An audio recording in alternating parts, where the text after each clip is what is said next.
men and women, and for giving them a servant's heart. We ask that you give us the wisdom to serve you as well. We have elected them to judge some of our most difficult problems. We ask that you give them wisdom beyond their understanding. That before they pass judgment on an issue, that they seek your wisdom and counsel and heed it.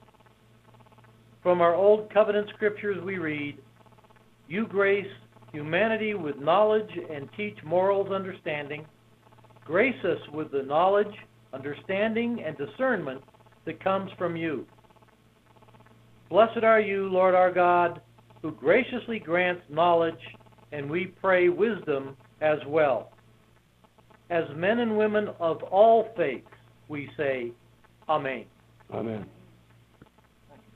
Thank you, Paul.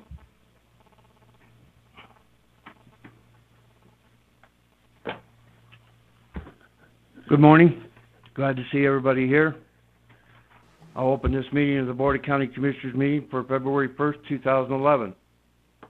First item on the agenda will be Pledge of Allegiance by Commissioner Barrett.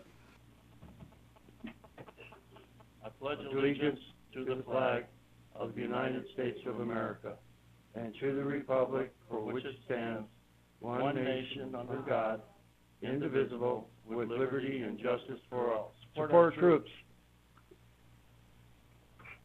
Joni's not here. I'm going to start your engine.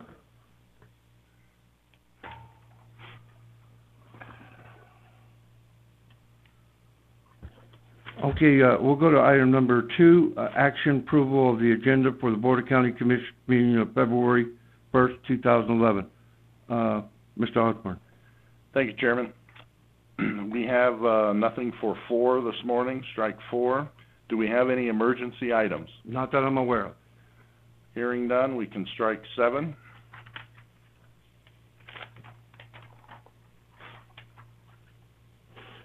Number 10.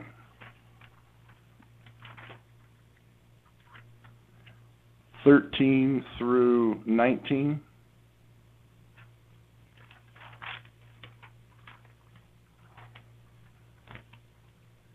21 and 22.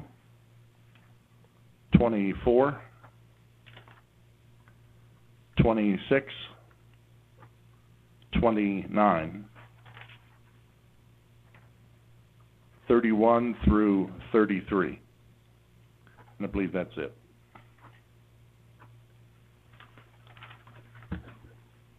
Thank you, Mr. Osborne.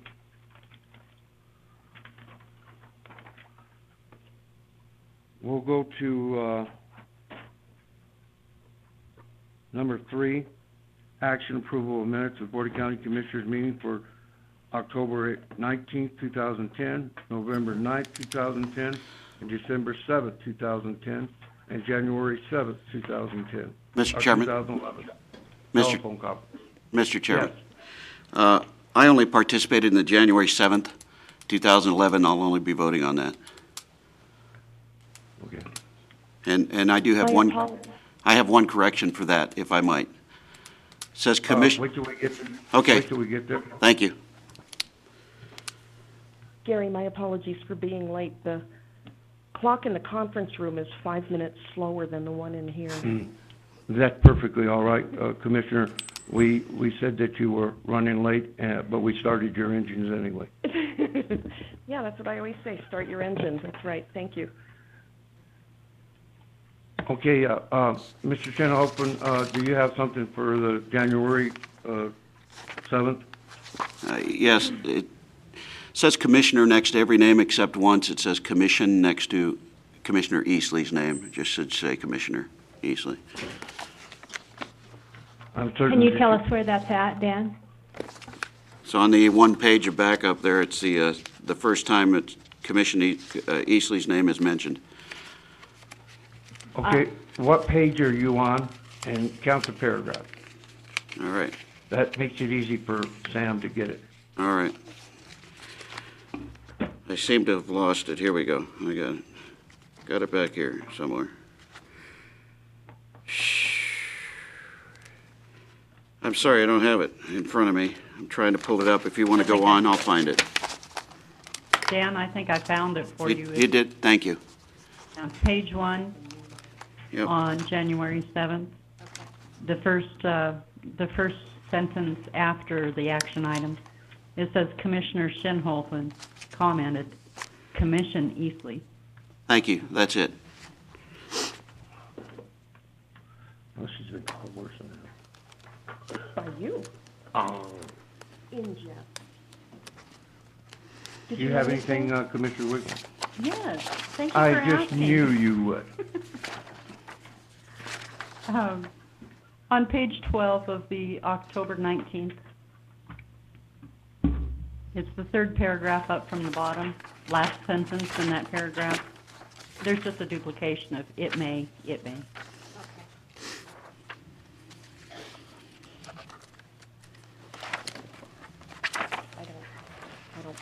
I don't usually. On page 17 of the same meeting, under 25B's action item, in that paragraph below, I didn't quite understand this. I think it says Commissioner Eastley stated that based on staff recommendations, she moved that they would support the advertising and filling of this without limiting the allocations to in-house applicants. To me, that just sounded, there's something. It's not allocations, it's applicants. Applicants, that's what I was thinking.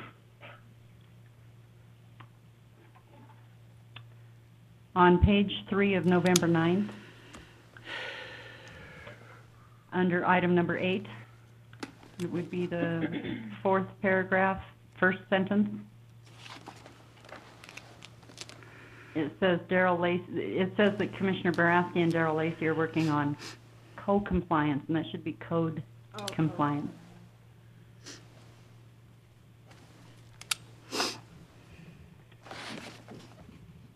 Page 9 of December 7th, under item 11G, it says Commissioner Wickman stated that the RS 2477 update on the road report has been removed to the agency status report. Or it says it's been removed from the agency status report, and it's actually been moved to the agency status. Can I jump in there as long as you're on Please. that page? Yeah. The same page, Sam? The 10 o'clock timed agenda item, the last paragraph on that page, that's actually an active avigation path instead of navigation path. Avigation means air. And then follow that through to the next page, the last line on that. It should also read avigation. Go ahead, Lorinda. Thanks. Good catch.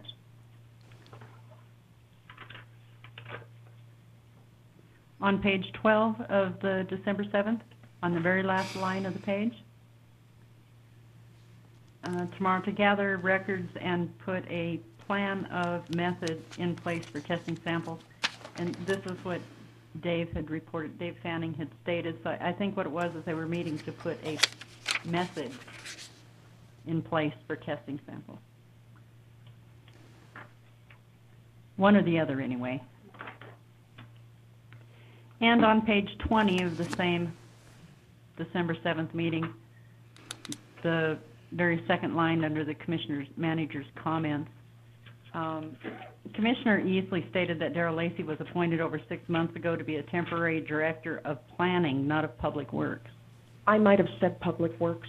Oh, did you? I might have, because I was under the impression at the time that he had been appointed temporary director of planning and public works, and I think that's what I said in the meeting. Actually, it was community development. And I would have caught it if you would have said at the yeah. time, if you'd have said public works. Yeah.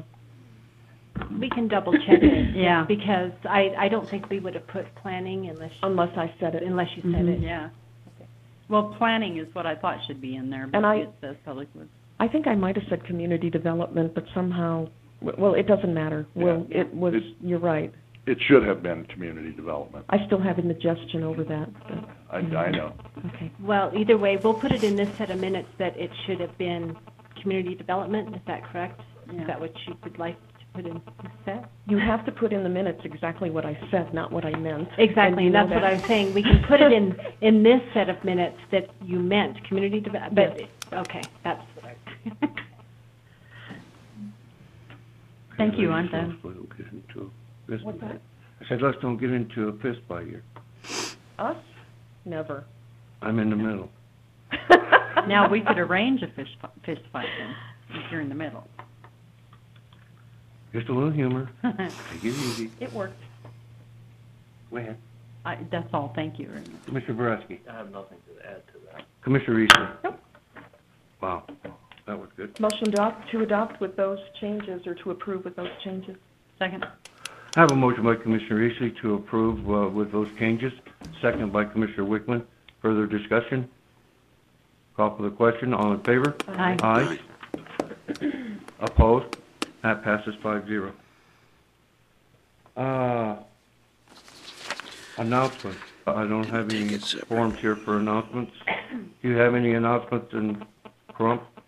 No, we don't.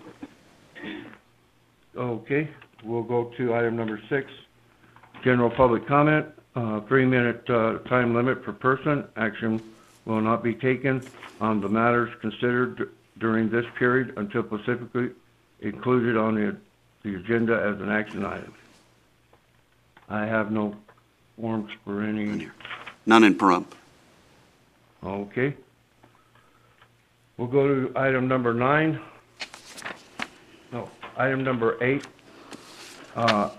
Action Commissioner Management comment. This item is limited to announcements, topics, issues proposed for future workshop or agendas. Commissioner Wickman, do you have anything for us today?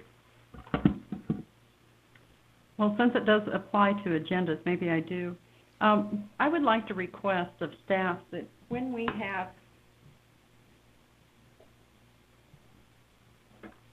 when this is what's on the agenda for road, We were just Commission. talking about that in the Could we- conference room. yeah, could we please just have a separate binder for it? We don't need to when it's small. We actually have a better suggestion than that. It's really not necessary to print all that backup. And if you don't print that backup, how are the commissioners supposed to attest to studying the backup in the resolution? The backup is available on the Online. website. Online. Online. So if you prefer, you could look at it that way. Now, obviously, if you want the actual copy, I think that would be up to the commissioners, but there's no requirement that they actually send it to you if it's made available to you, and you can look at it online, which you're getting color pictures and everything online. Yeah. The better pictures online. Anyway. That would be perfect, Yes. because I have been really beating myself up for saving roads and killing trees. at the same Yeah. time. Well, and the other thing is that the NRS never changes. We refer to the same NRS on everyone, and we print that NRS, copies of that. The only As thing that I was support. concerned about is the statement in the resolution that we are adopting that says the commissioners have reviewed the historical backup. Well, Well, but I think you do that individually. you can do that online, Doing it online, it's, That just leaves it up to an individual's duty to do that. Okay, Correct. that's wonderful. which we should be doing anyway. I mean, as repetitive as they are, we should be reading them all. and just for my function too, whenever they're sent to the DA's office, I request the same thing. that, Mhm. You know, just send me the agenda item and the resolution, but don't Okay. send all that, because I've taken it out of my binder. That's what I Commissioner just Eastley. asked him when we met this morning, I said, well, how come yours is so skinny and mine is so huge? And since I already have these at home, that's the first thing I do is pull them all out so I can Yeah. carry the binder. Well, Yeah. first, we'll be happy. We'll mine the other Yeah. planets later. Yeah, I love trees too. You know, I save them as well. That's perfect. Thank you very much. That's all I had. Commissioner Boraski, Nothing today. Commissioner Eastley. Yeah, I have a couple things. I followed up on some of them with Brian, but I have 3 things for Dave. First of all, the neighborhood is indebted to you and Stretch. Thank you very much for making arrangements for the Booker guardrail. That gentleman is tired of having automobiles end up in his backyard because the road's up here and his backyard's down here and cars kind of go over the side. So everyone's grateful, and Stretch, thank you. Dave, the cattle guard behind the Cadley subdivision, remember a couple of months ago we talked about there was an accident back there and it required replacing the guardrail, and I asked you if we were gonna, or the cattle guard, I'm sorry, and I asked you if we were going to work with the driver's insurance company to recoup the cost of replacing the cattle guard.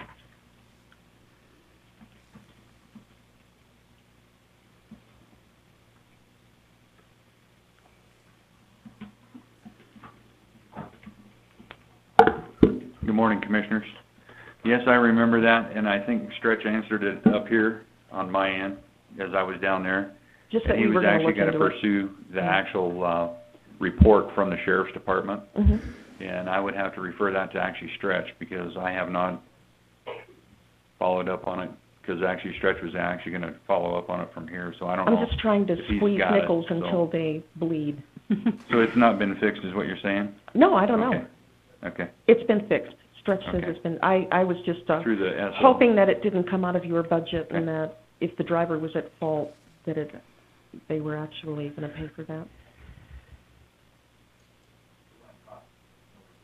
There was no report. Okay, so for the Makes record, sense. they never caught them, because were they Okay. on Fremont back there? Okay. But they were on Fremont, that's where it was, driving hell-bent for leather. Okay. So we repaired it then, Stretch. Okay. Okay, that was it. And then one other for you, the scrap metal project here, what's going on with that? Is it successful? We have actually, well, come on up, here, Stretch.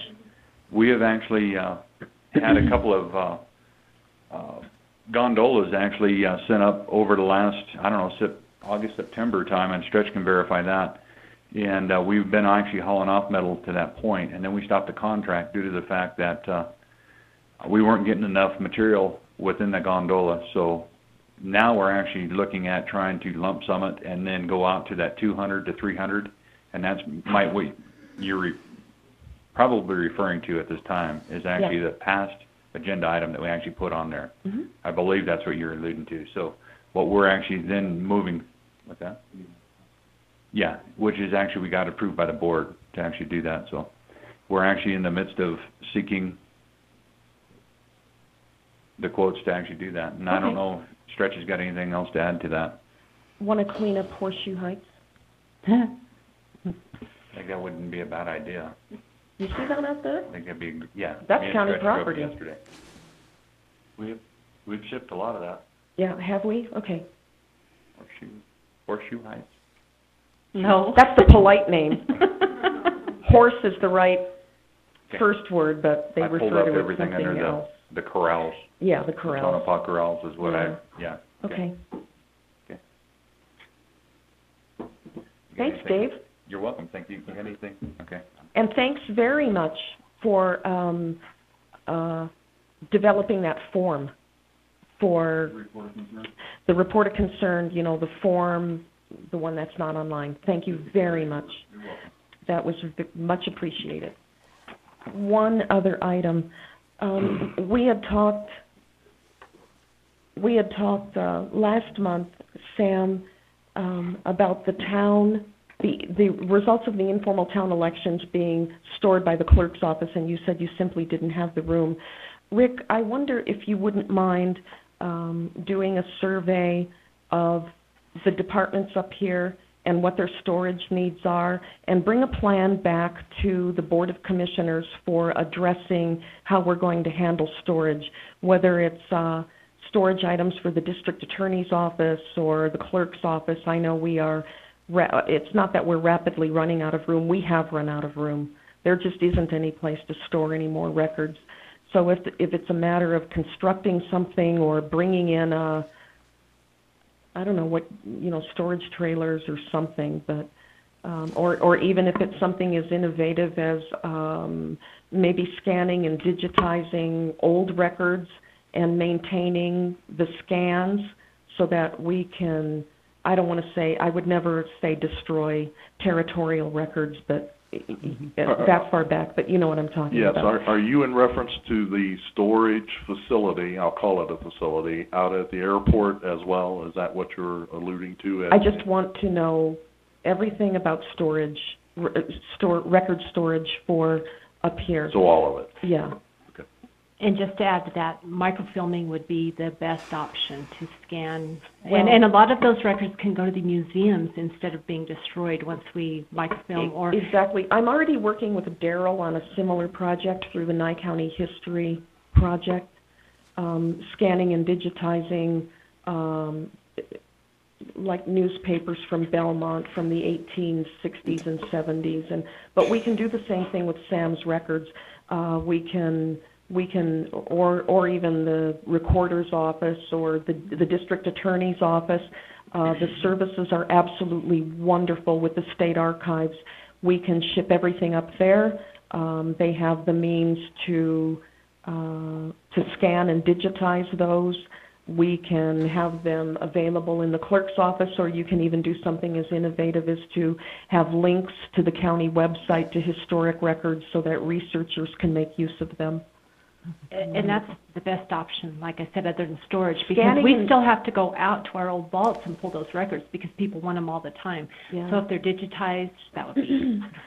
Stretch Baker and I worked on a project for the Tonopah Mining Park with the state archives. We scanned a complete set. It was thousands of maps of all of the underground workings in and around the Tonopah Mining District, and I was actually amazed at how inexpensive it was. So now we've been able to preserve those maps, a lot of which were hand-drawn, and we've got them conservation stored now.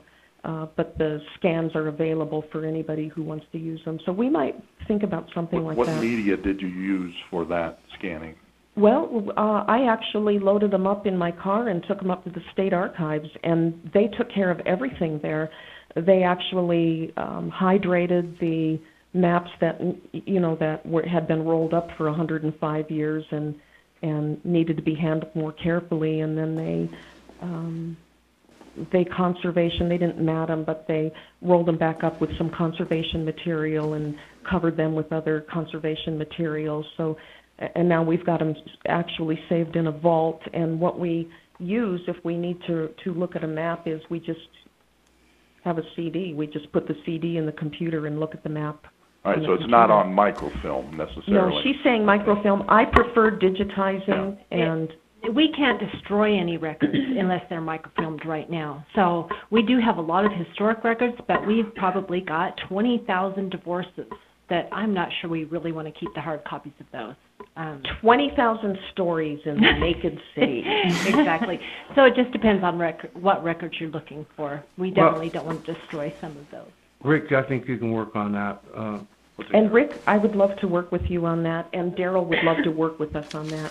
I think that He would? Well, yes, he would, because I think that this certainly meets the requirements under socioeconomic standards for Yucca Mountain money.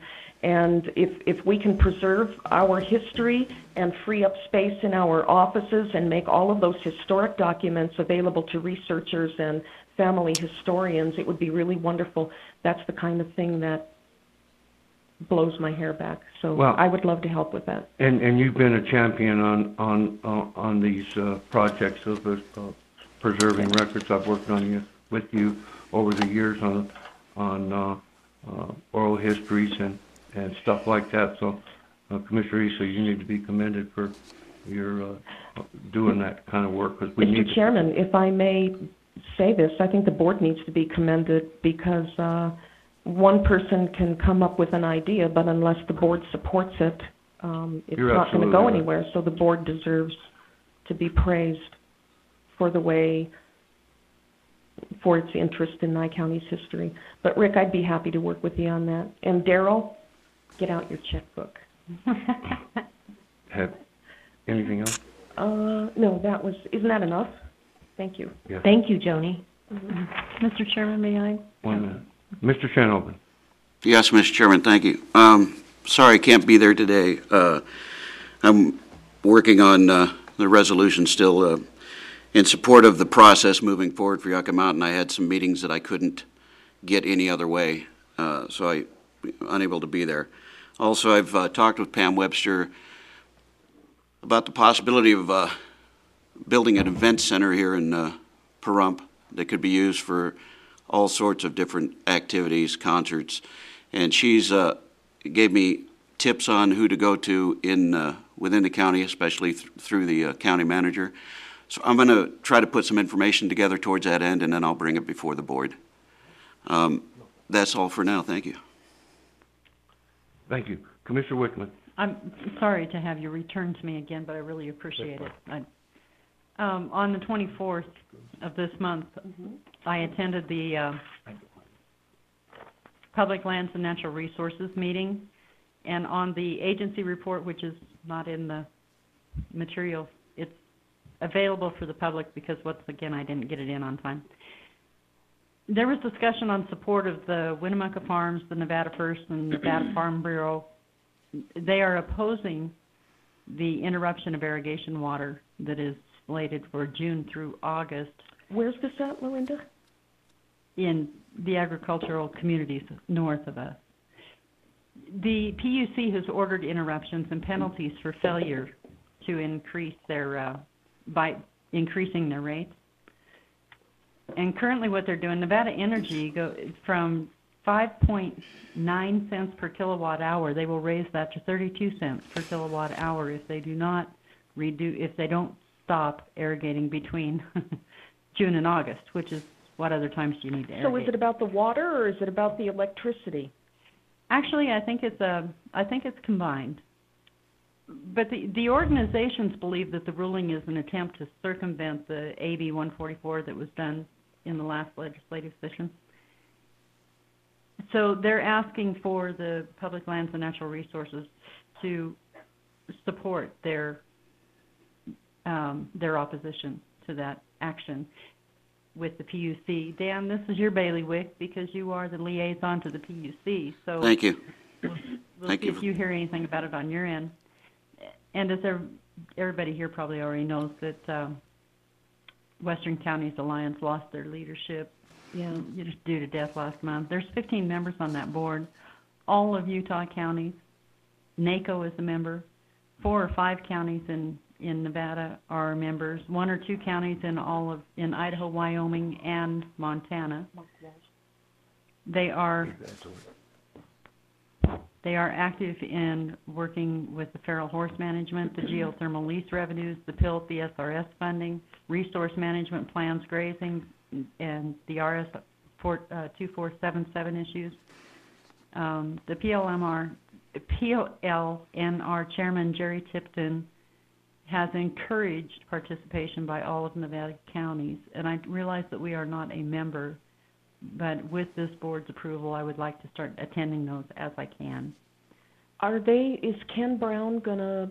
He's holding it together right at the moment, but I think they're probably just going to elect another chairman. Well, I thought Mark was the executive director. Are they going to hire an executive director? Or? I'm not sure. It's kind of up in the air. Unfortunately, a lot of people don't understand how the structure goes together because the widow offered to sell it to Ken Brown.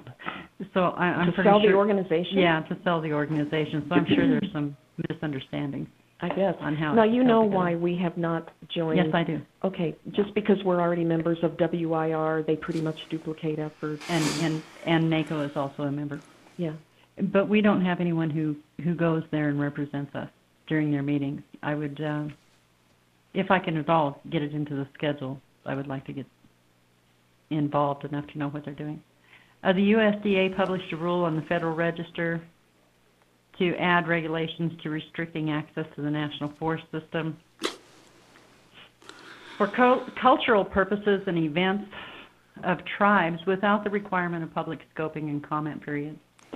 Kevin Kirkaby from Senator Enson's office is gathering data on the origins and the intent of that rulemaking, and he'll return that to us later, but this is something I'm watching. AB 522 from the last legislative session authorized tax abatements to renewable energy producers. It's being reviewed to possibly close some loopholes. Currently, any contribution of renewable energy to an existing transmission line qualifies that provider for tax abatements for 20 years. Holy NV Energy, Batman. Yeah, Holy NV Energy. White Pine County has used a very successful special use permit process to protect the interests of their county. And Mr. Kunze, you had mentioned this at an earlier meeting about special use permits, and the more I read on that, I think that was an excellent idea. If there's something I can do to help you move that forward, I think we need to do that. Not only for the off-road racers, but for the other issues like this. Yeah, we're definitely working on that. Are you already? Yeah. Wonderful. And Thank you. we're still hoping to have it all completed by April 1st, as we had indicated. Oh, good, good. Okay. February 28th is the next meeting of that group, and that is all I had to update on. Thank you. Mr. Osborne. Thank you, Mr. Chairman. We've had an ongoing dialogue floating around through our email system whether to have a special meeting or not, and the last piece that I read seems to indicate that we should perhaps schedule a teleconference meeting maybe on February the 9th if the board deems for that cooperating agency status for the RMP? Yeah, there's preliminary scoping comments for the Battle Mountain District RMP that have to be filed by February the 11th. I thought I told you to go ahead and schedule that. I think that's what he's saying. That's We're going what to I'm schedule asking. it. You want to do it on the 9th? Is that what you said? Yes. Okay. 8:30? 8:30 is fine. 8:30? Teleconference? Okay. Okay. Is that all?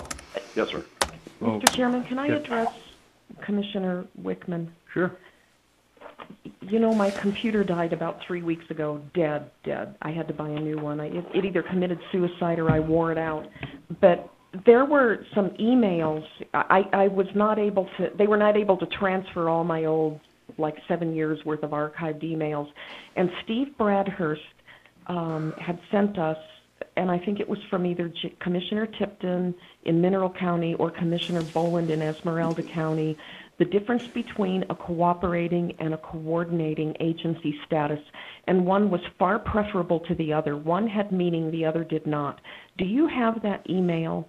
I don't have that specific emails, but I have had, Daryl's staff has been looking into that for me.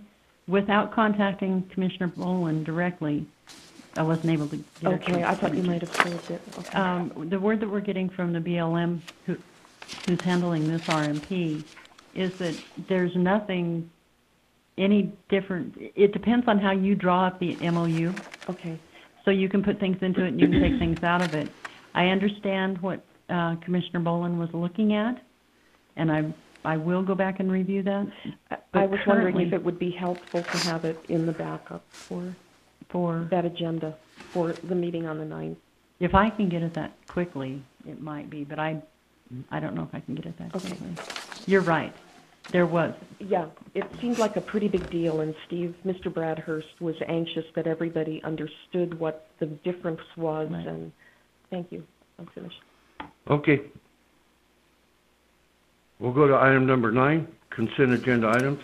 Action discussion of any item from the consent agenda items that need to be reviewed before decision is made. Mr. Chairman, Yes. just briefly, I needed to have some discussion on items 9K, 9L, and 9Q. K.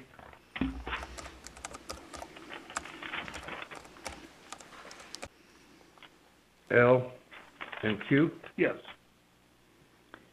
Make a motion to approve.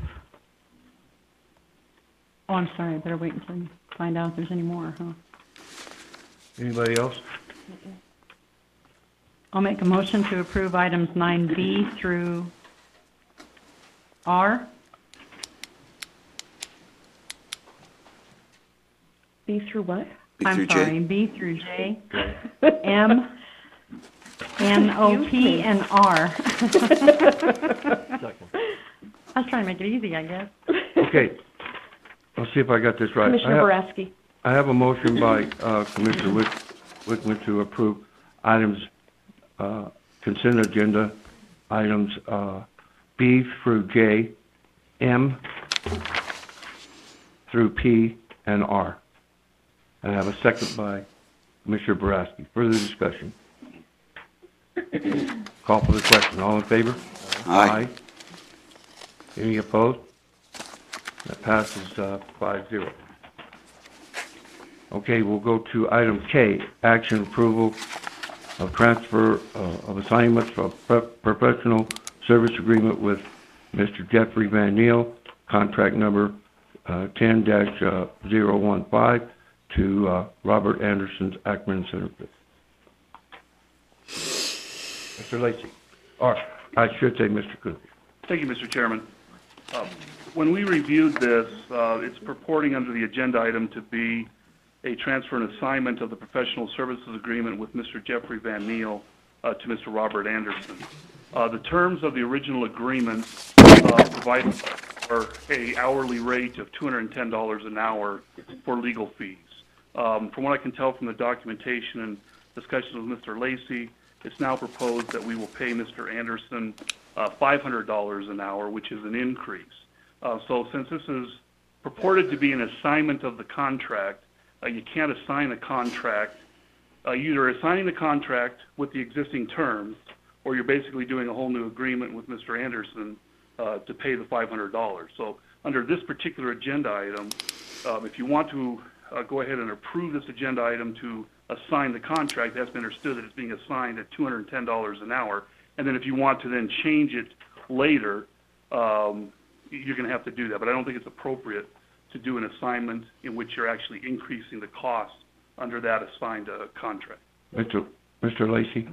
Well, let me ask you one question first. So then the contract not to exceed amount, even though it's staying at $600,000, the individual's hourly rate is increasing.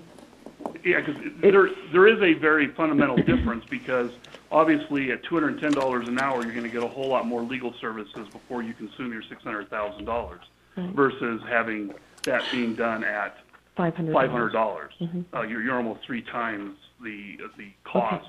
So you're basically getting two-thirds less legal services under the existing contract. Okay, thank you. Mr. Lacy? The rates that were to be charged to Mr. Robert Anderson of Ackman Centerfit are the same rates he's being paid today. He's just not the lead attorney. Mr. Van Neel has been the lead attorney, and so things have slowed down on the Yucca project, and he was only charging 10 or 15 hours a month to us. He needed to find additional job, and he's found a permanent position, full-time job. So from moving from 3 total attorneys to 2 total attorneys to support this during the time when things were slow. The rate being paid to Mr. Anderson is the same as he has been charging us for the last several years, and that rate is included in the backup, so there's no change to his rates. It's just his rate is higher than Mr. Van Neel's. Well, the problem, Mr. Chairman, is that he was being paid $500 an hour as a subcontractor, which the contract gave the director the authority to contract with and pay. But when you're assigning the contract, he is now lead attorney. And you're assigning the exact terms of the contract. He's no longer the subcontractor. He is now the lead attorney, and under the terms of the contract, the original contract says $210 an hour. Mr. Lacy, I think you need to bring this back up with a new contract. It would be best if you would approve this, then let me come back with an amendment to fix the rate. In fact, that way we what keep... all right. That's what the recommendation of the district attorney was to, so I'll make a motion to assign the contract and instruct Mr. Lacy to bring an amended contract reflecting the new rates for this type of work to the next meeting. Second. I have a motion by Commissioner Eastley to approve the contract, and... No, to approve the assignment of the contract. Yeah, to approve the assignment of the contract. And, Mr. Anderson. To Mr. Anderson, and to bring back, Mr. Lacy will be bringing back an amended contract. Yeah, reflecting the reflecting the new rates for this work. The new rates. I have a second by Commissioner Boraski. Further discussion? Call for the question. All in favor? Aye. Aye. Miranda? Any opposed? That passes 5-0. Item L. Thank you, Mr. Chairman. Again, Wait a minute. Hold on. oh, sir. Action approval to abandon a monitoring well according to Division of Water Resources rules and regulation on the site of the new jail located at 1510 East Basin, Pahrump, Nevada. Mr. Kunze. Thank you, Mr. Chairman. Again, on this one, the way the agenda item was written was to abandon the well, but there was nothing in here stating actually approving or hiring of the Great Basin Drilling Company to perform the work that would be necessary to abandon the well. And so I just want to make sure that the minutes were very clear that that's what the board intended to do. Was they're abandoning the well, but they're abandoning the well by adopting or approving Great Basin Drilling Company, who is the one who submitted the bid. No, I was not clear on that. Yeah. Yeah, well, that's why I wasn't clear either. I was not clear on that. But when I look and at I read that agenda item. Yeah. Well, that's why I wanted to bring it up for discussion, yeah. because it would appear that the intent was that it's going to take the work to plug the monitoring well, do the perforating materials pumping as determined in the Great Basin Drilling bid proposal here, that's what the $2,400 refers to. So if that's what the intention of the board is, I just want to make sure that the motion. No, I don't. I don't think that we should vote on this in this manner. I think it needs to be re-agendized as a contract with Great Basin Drilling to plug the well, and that because what we're actually doing is approving a contract with them for a specified scope of work. I agree. So, okay. But it says right here. Anything else from the commissioners? No, thank you, Mr. Kunze. Well, may I? Yeah, go ahead. Given the fact that you don't have to agendize the specific action you're going to take, because what the agenda item does is talking about abandoning the well. In the backup materials, you do have a proposal from Great Basin Drilling Company, which again, maybe I can ask staff if the intention was for that to be approved. And so I do think if you're willing to accept the terms of the Great Basin Drilling contract proposal that is here, you could take action today on this. But Brian, if the action specifically calls for abandoning the monitoring well, it doesn't call for approving the contract. But that goes back to one of the points that I've made with as far as the agenda goes. I don't believe you have to specify what action you're going to take. All the agenda is designed to do is to provide the public with notice of the subject that is going to be discussed, and then you're then allowed to take whatever action is necessary to do that.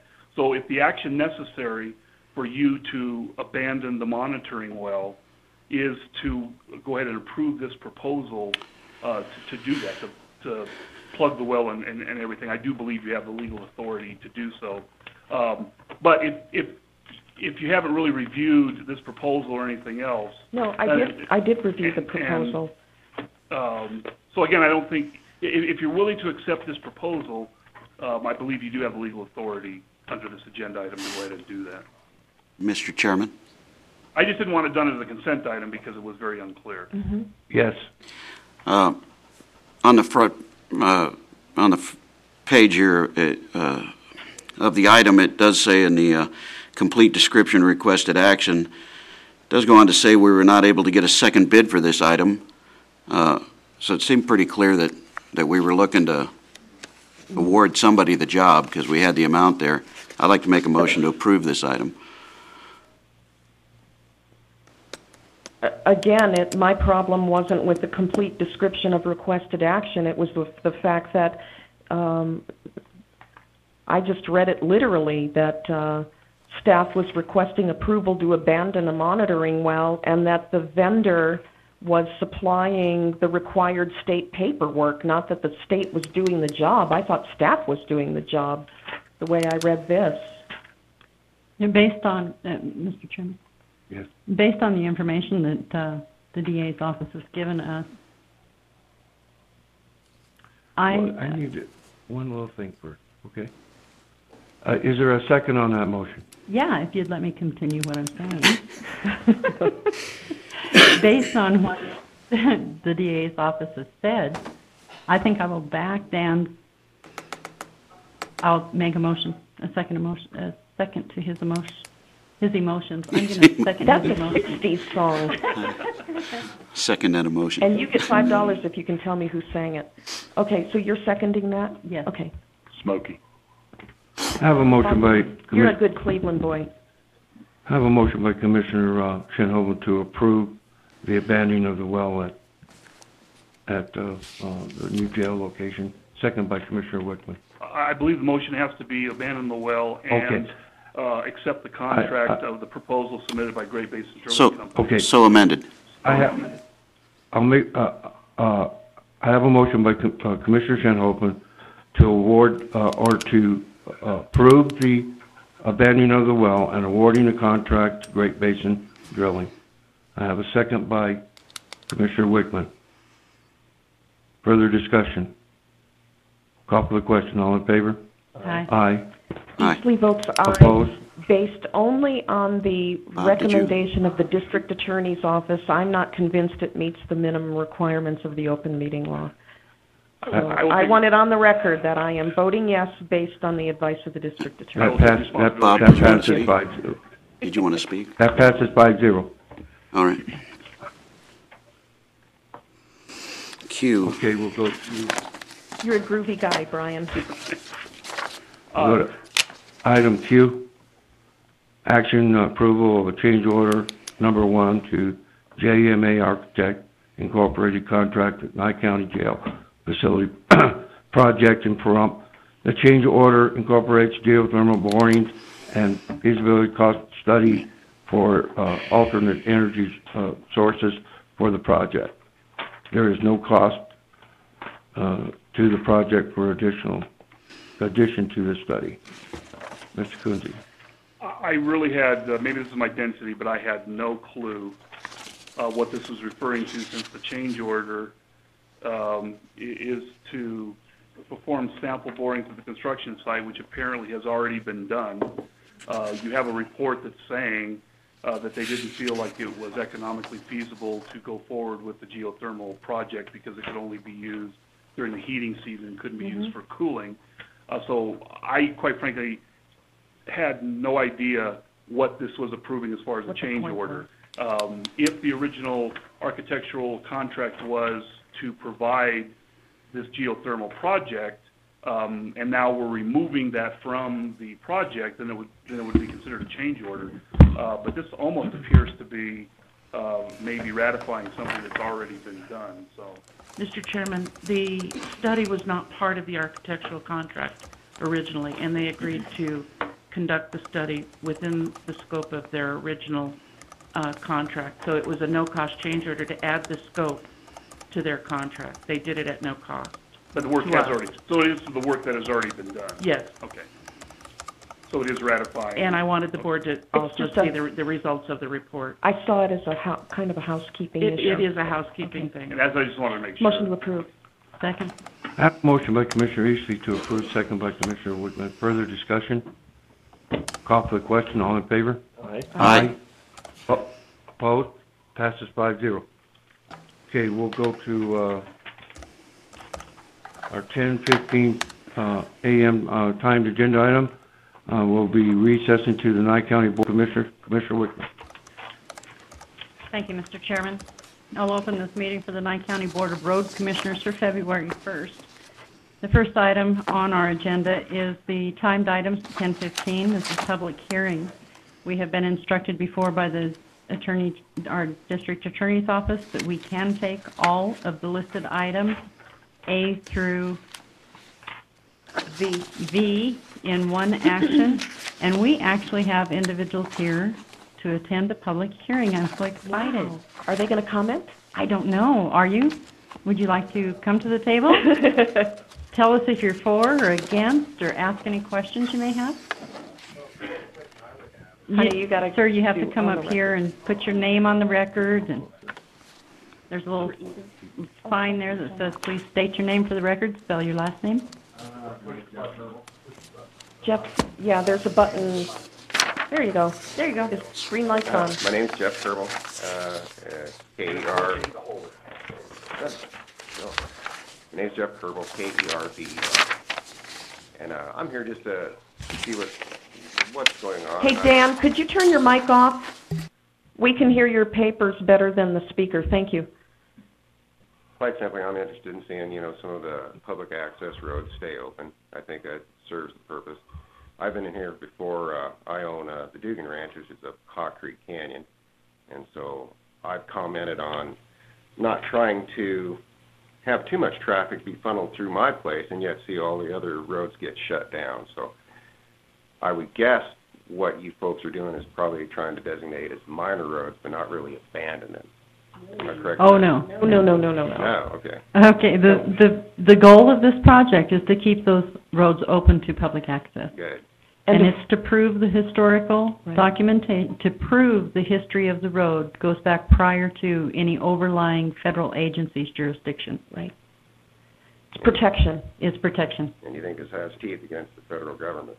And I'm what? sorry? You think this does have teeth against the federal government to try to keep it open? What the intent has been all along is to, you saw what I held up as road files that were on this agenda. Each of those roads, let me pull one for you, show you what one is.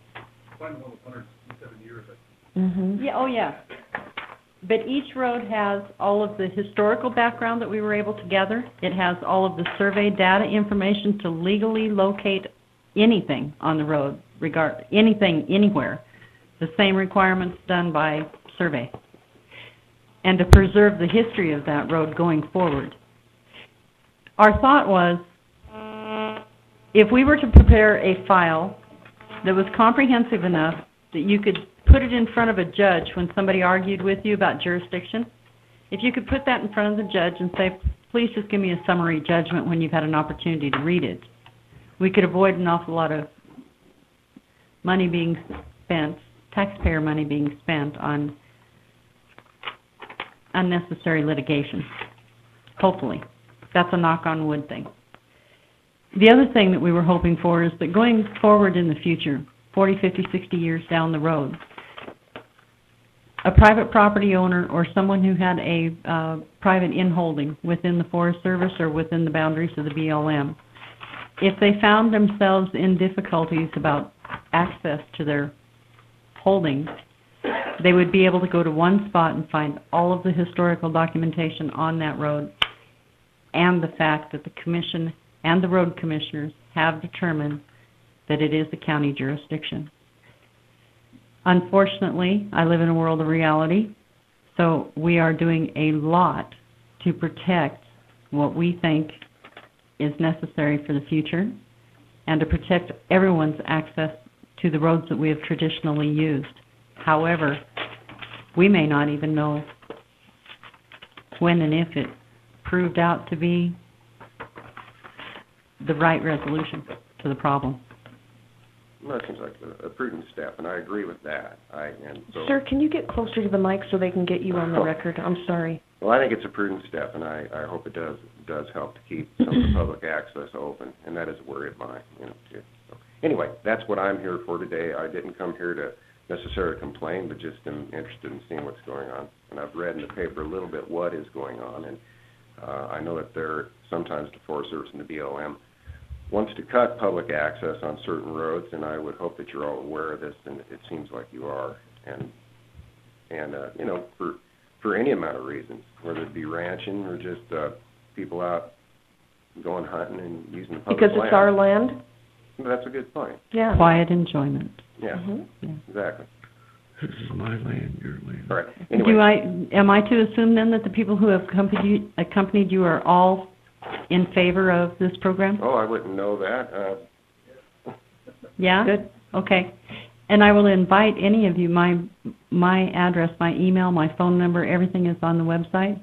If you have any further questions or something comes up later about the project, please give me a call. All right. Okay? Thank you. Anything further? Not from me. Not Is yet. there Any other public comment? How about down there with you, Dan? Nothing on this item. Nothing on that side? Okay, I will close the Ready public hearing. Ready for a motion? Yes, I am. Madam Chair, I move that we adopt resolutions 2010-27, 2010-40, and 2010-44 through 63. And those would represent timed agenda items A through V on the Nye County Board of Road Commissioners agenda. Second. Okay, I have a motion and I have a second. Sam, did you get the motion? Okay, I'll call for a vote. All in favor? Aye. Aye. Aye. Any opposed? That passes 5-0. We will move on to, Oh, I'm sorry, can we back up? yes, ma'am, let's Madam do. Chair. Lorena, I talked to you last week about one of these items. The number in the exhibit doesn't match the number on the map. We're going to fix that though, right? And you know which one that is? Okay, thanks. That was it. Thank you. Thank you. Number one is the action and the approval of the minutes for the Nye County Board of Road Commissioners meeting for October 19th, November 9th, and December 7th of 2010. Mr. Chairman? Again, I wasn't part of those meetings. I'll abstain. Okay. Do I have a motion? So moved to approve. Second. I have a motion and a second. Did you get it, Sam? All those in favor? Aye. One is in favor. Oh, I'm sorry. Aye. Aye. I have 4 and 1 abstention. I did. Thank you. Butch.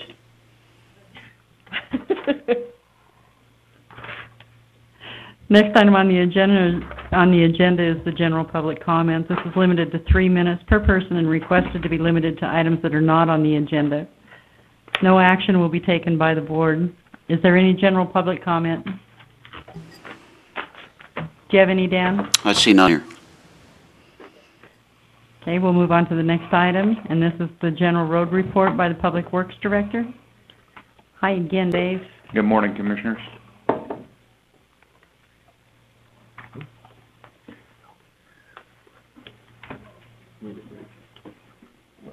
The only comment that I have this morning is a report of concern form that Commissioner Eastley was talking about. That is actually for people in the Amargosa area that do not have internet to actually go on Nye County's website and actually report a concern on road, so on and so forth. So we have actually built a form that the public will actually have at the Town of Amargosa office and be able to relay the information or the problem back to Public Works so that we can see that it gets addressed in a timely fashion and try to correct it in that. So that is about the only new item on the road report that I have today. Wonderful. Madam Chair, if I may. Yes, please do. Dave, I called you and left a message about, I think it was Park Ridge, that road that collapsed about a year ago after that heavy rain due to that water main break that was where that guy's septic tank was exposed. It's right there around the corner from Hacienda. Hacienda Park Ridge? Yes, and the lot next door after these heavy rains has a barrage of sinkholes. It looks like Blag Road. Dumb kind of sinkholes that big.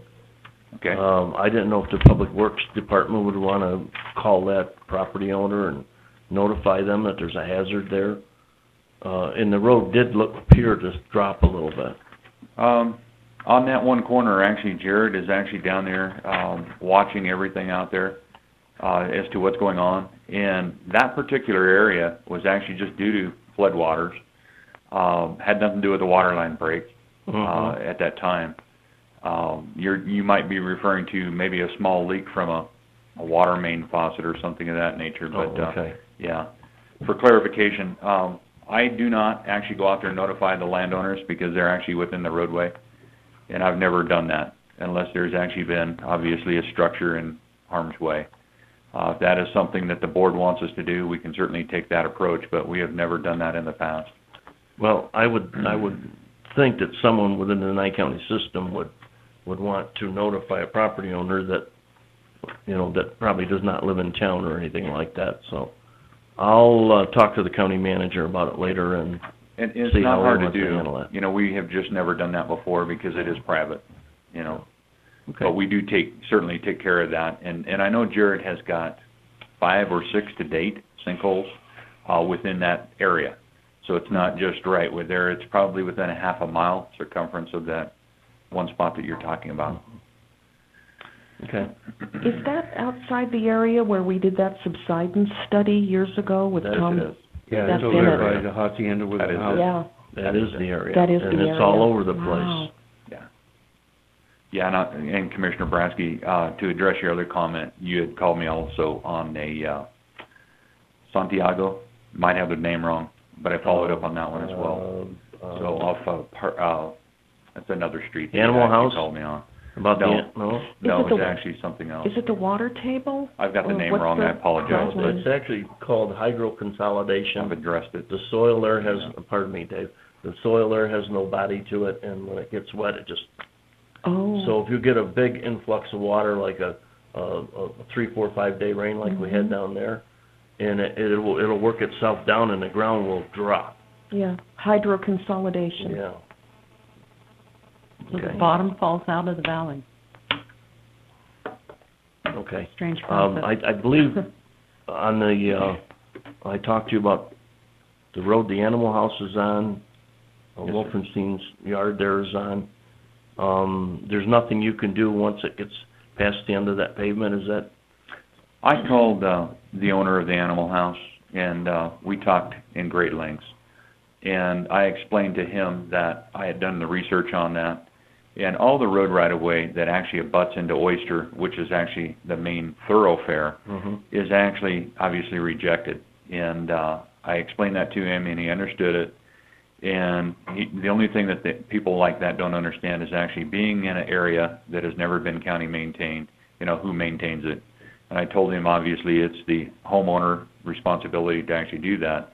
And based on the fact that it's not been accepted by the county, and it never has been. So he is saying that I think the racetrack access is actually tearing it up pretty good. And the heavy rains or something actually interfered with it. Traffic, yeah. So anyhow, he knows where the actual information is. I invited him to the Public Works office to sit down and actually go over the map and walk him through the whole process so he could see, you know, what subdivision he resided in and what subdivisions butted up to him that were actually not allowing that restriction, you know, as per the county adoption of those right-of-ways. So he has not gotten back with me regarding any of that. So Okay. he did understand it, and he appreciated the comment and the call back. Well, I wanted to make sure that I talked to you before I called them back myself, so thank you. John, Appreciate that. John something. I can't John think from of his- Animal, I don't know his last Yeah. name. You're welcome. Thank you. Thank you. I'm done. Anything from any other commissioners? No? I do have one thing, Dave. We were talking, you and I had both spent time talking to a woman by the name of Linda Ramsey. If you have her contact information, would you please forward it to me? I seem to have lost her in the meltdown of telephones and laptops in the last year.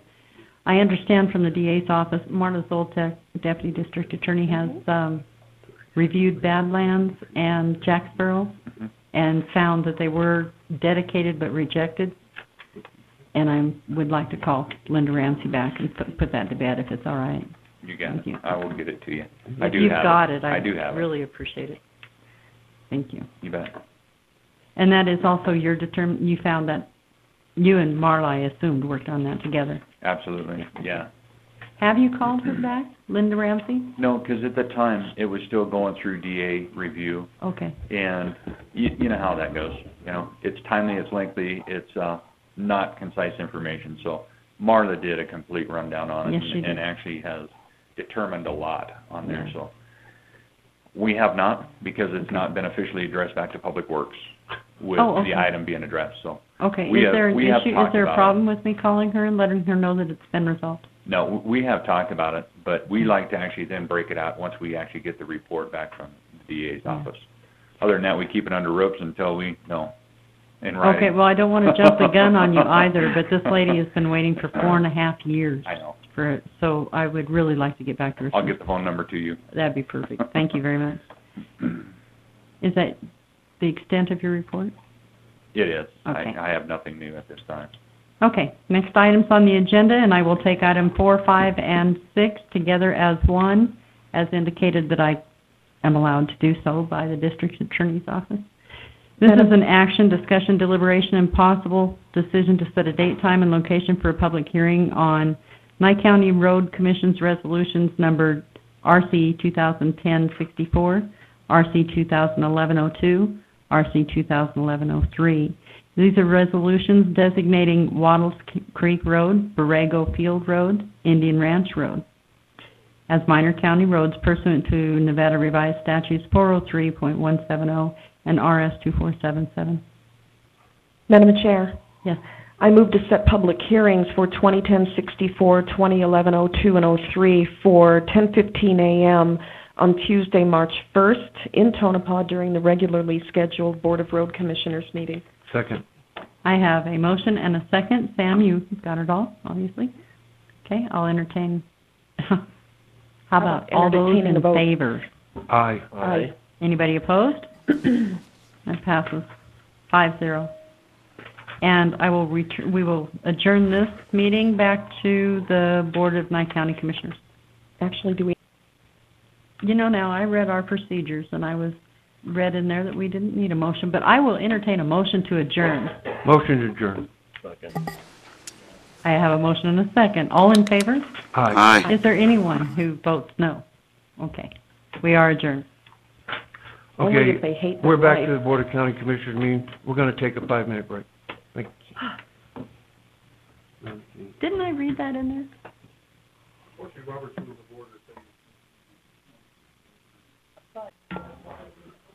Commissioner Borowski, I'm ready to start.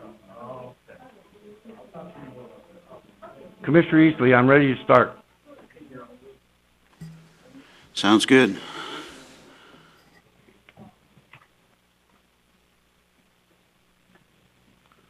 Okay, we'll go on. Well, Commissioner Eastley is, we'll recess to the Nye County Licensing Liquor Board. I'd like to open this meeting of the Nye County Licensing and Liquor Board of February 1st, 2011. First item on the agenda. Action approval of minutes for the Nye County Licensing and Liquor Board for October 19th, November 9th, and December 7th, 2010. And I know, Commissioner Shinoff, and you're not going to vote on this. Is there a motion, or is there any corrections or changes? I'll make a motion to approve those minutes. I do have I think just a minor Oops, sorry, I correction. I'll jumped second the it. gun there. Go ahead. I just have a typo on page 2 of the October 19th minutes. In the fourth paragraph down, it says Sam Merlino swore into Callie Stark. That would have been painful. So take out the 2, if you don't mind. I have a motion and a second. Is there any further discussion? All those in favor say aye. Aye. Any opposed? That passes 4-0-1. There you go. Thank you. General public comment, 3-minute time limit per person, and requested to be limited to items not listed on the agenda. No action will be taken by the board. Any public comment in Pahrump? I don't see any. Any public comment in Tonopah?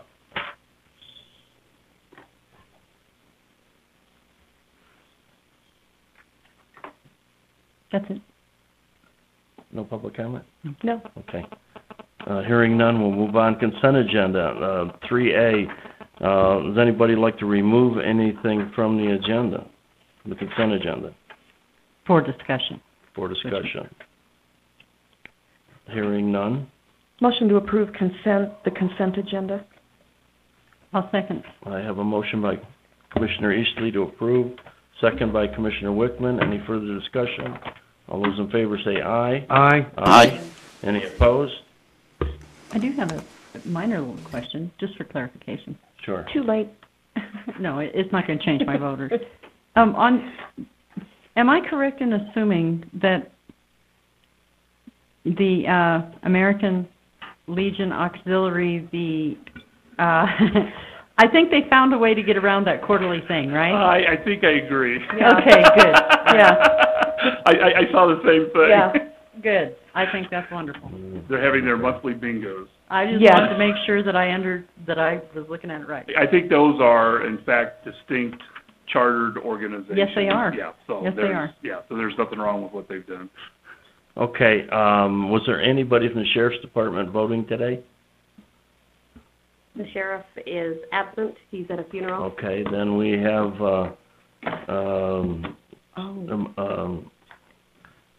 let's see, I called for the question, right? Yeah. All those in favor say aye. Aye. Aye. Any opposed? That passes 5-0. The sheriff's representative is not here today. And I will recess back to the, You still have a couple meeting. items. Oh, no, I got more. Yeah, on liquor. Yep, nothing on brothel, gaming, liquor. Item 6A, action, discussion, deliberation, and possible decision to issue a retail liquor license for the Manhattan Bar. Motion to approve. Second. I have a motion by Commissioner Wickman, a second by Commissioner Hollis. Any further discussion? All those in favor say aye. Aye. Aye. Any opposed? Did you vote on that, Commissioner Eastley? I voted aye. Yes, okay. I heard you. I didn't.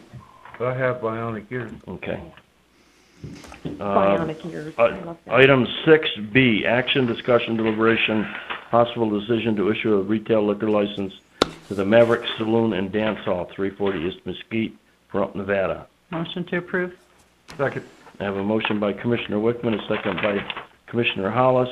Any further discussion? All those in favor say aye. Aye. Aye. Any opposed? That passes 5-0. And item 7. Motion to adjourn. Second. We have a motion by Commissioner Wickman, a second by Commissioner Hollis. Any further discussion? All those in favor say aye. Aye. Aye. Aye. Any opposed? Passes 5-0. Thank you.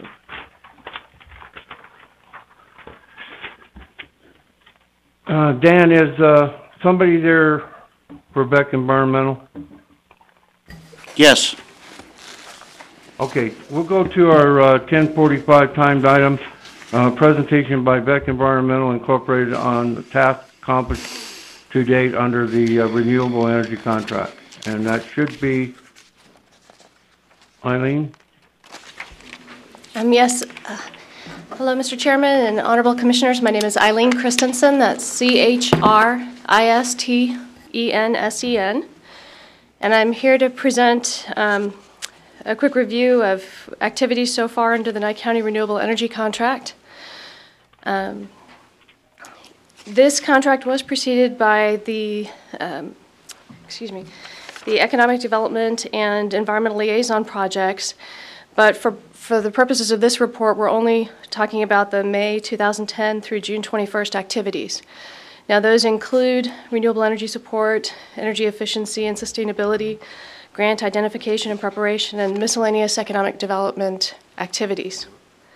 Under renewable energy, we do a number of different projects and support functions, including stakeholder meetings, liaison services between developers and the county. We did develop a renewable energy packet that's provided to both of the planning offices in Pahrump and Tonopah, so when developers come in, they get a quick snapshot of all the incentives and opportunities available in Nye County to support their projects. There is a brand new renewable energy website that's also available on the main county website on the upper left-hand side. So if anybody hasn't seen that, the website location is also on another paper that we'll talk about shortly, but it's in your backup packet. In addition to the website, just for note, 2 major activities happened late last year. Solar Millennium's Record of Decision was signed in September of 2010, and Solar Reserve's Record of Decision was signed in December of 2010, which means hopefully this year one of those projects will start construction. Under grant identification, we research potential grants and funding sources for, at this point, 58 different infrastructure projects or programs that have been requested within the county for funding needs. So we summarize findings through a crosswalk of projects needing funding with available grant opportunities.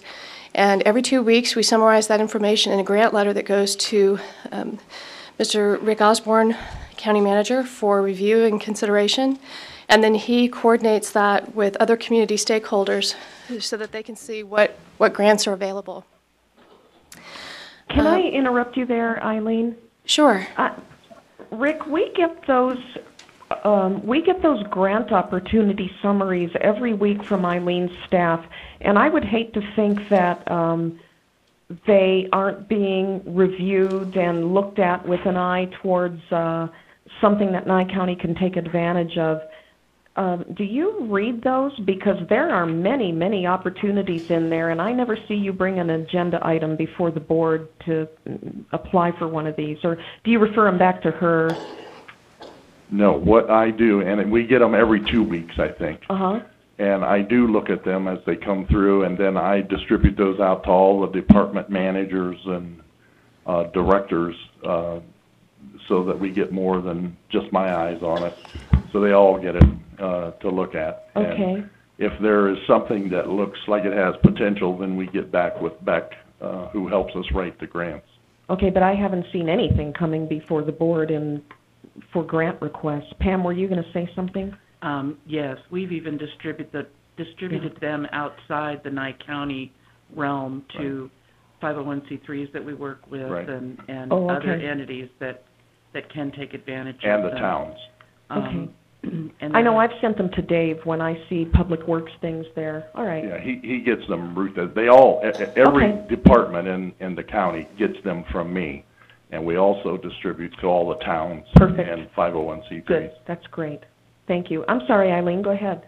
Oh, no problem. We're also going to be meeting with Amy Fanning, the grants administrator, in 2 weeks to go over the crosswalk so that she can see the projects that we've been reviewing against the grants that have been coming out to try to bring some more opportunities to light, especially since Amy's been taking a lot of classes that she can probably take advantage of writing some of these things that maybe it wouldn't be cost effective for us to do. So hopefully a lot of these, there'll be more coming shortly. Okay, terrific. Thank you. Some of the grants that we have prepared include the ones listed in front of you. Some of them we've heard about that, for example, the Tiger II grant we didn't get, but as a result of the activities associated with that Tiger II grant, we were able to do that tri-county MOU with Inyo, Esmeralda, and Nye counties to promote renewable energy projects. Mm-hmm. In addition, there are several grants here that we're hoping to hear from shortly, so that should be forthcoming in the next few meetings here. Two more other grant opportunities that we use from a leveraging standpoint are not necessarily direct funding, but technical assistance. One of those was gained through the Environmental Protection Agency Region 9. The technical assistance contractor there was doing an evaluation on whether or not we could combine the 4 option to lease agreements from renewable energy companies at the Tonopah Airport to use one transmission line instead of 4 separate transmission lines to service each of their needs. But when we were doing that assessment work, we found that approach that we were initially taking wasn't feasible. So we worked with the contractor to revise his scope of work. So now he's doing a county-wide distributed generation program. In other words, he'll be evaluating all 27 brownfield sites in the county to see which could benefit the most from distributed generation or photovoltaics that could supply power to county or town buildings. We also were able to work with Nevada Division of Environmental Protection for the Bob Rood Center environmental assessment work so that we can do an evaluation over at Bob Rood and see what kind of condition the building's in and see what kind of challenges we might be running into, and hopefully do a cost-benefit analysis on which would be the most appropriate approach, either redoing the building from a renovation standpoint or tearing it down and starting again. And we'll be working with Commissioner Boraski on that. He's also moving that forward. And let me see. Also, Commissioner Hollis is also working with us on the Senior Center for Pahrump. So I just wanted to bring those up. And then, I'm sorry, Commissioner Wickman, we're also working with, through you on the Forest Service grant opportunity that's coming out. And in fact, we have a meeting at 2:30 this afternoon to go over 6 potential projects with Jose Noriega. I'm feeling left out. That's awesome. Thanks, Eileen. Sure. Miscellaneous economic development support includes the EB5 center that's proposed. That would bring foreign investment and new jobs for local personnel. We do have economic development meetings every 2 weeks with the county manager, Eden, the town of Pahrump manager, and when possible, the town of Tonopah manager. We also provide support for lease options or option to leases and lease agreements and lease extensions for the Beatty Airport and Tonopah Airport under this contract.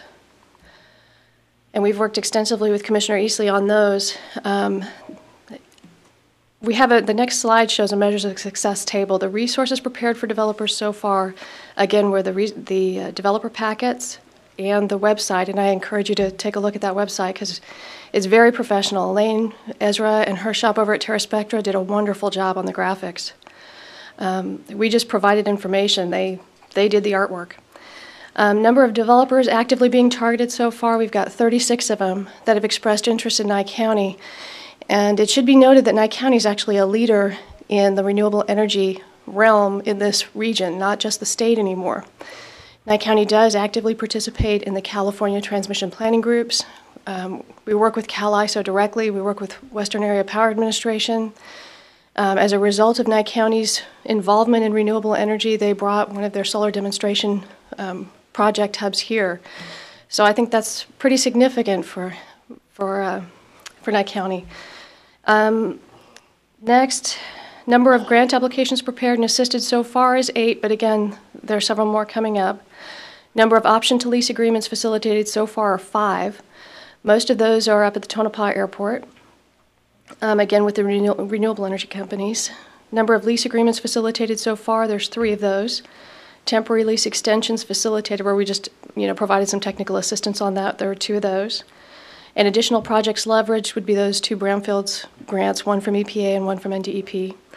Revenues from county-town leases, again, for 1 year based on executed lease agreements. This is money that we have in hand right now, $63,295 as a direct result of this contract. Now, you might want to note that as we move forward with the option to lease agreements, for example, we used Indec Energies as an example project.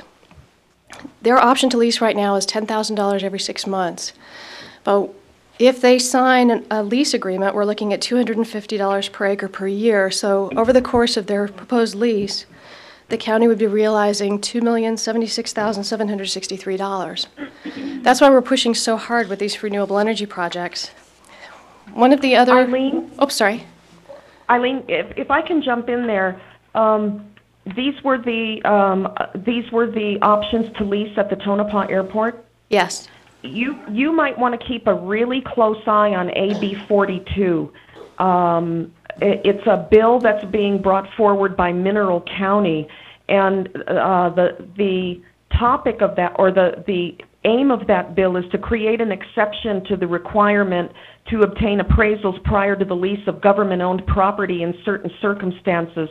And these certain circumstances, in our case, in Mineral County's case, would be any time the property is a FUDS. Oh. And you know what that is? Yes. Yes, like the Tonopah Airport. Yes, it's a formerly used defense site.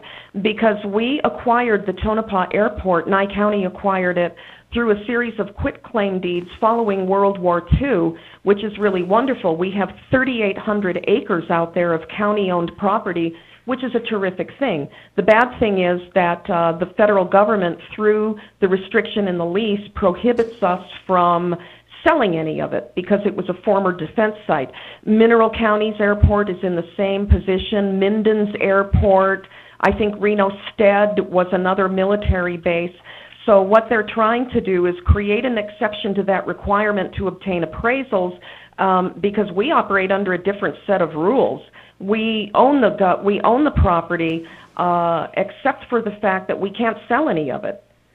So if we can't sell any of it, and we can't earn money that way, that appraisal rule should not apply to us. So again, AB 42, I participated in a NACO legislative committee meeting yesterday, and I plan to lobby and testify on this bill on behalf of Mineral County, because you can see what the benefits would be to Nye County if it were actually adopted.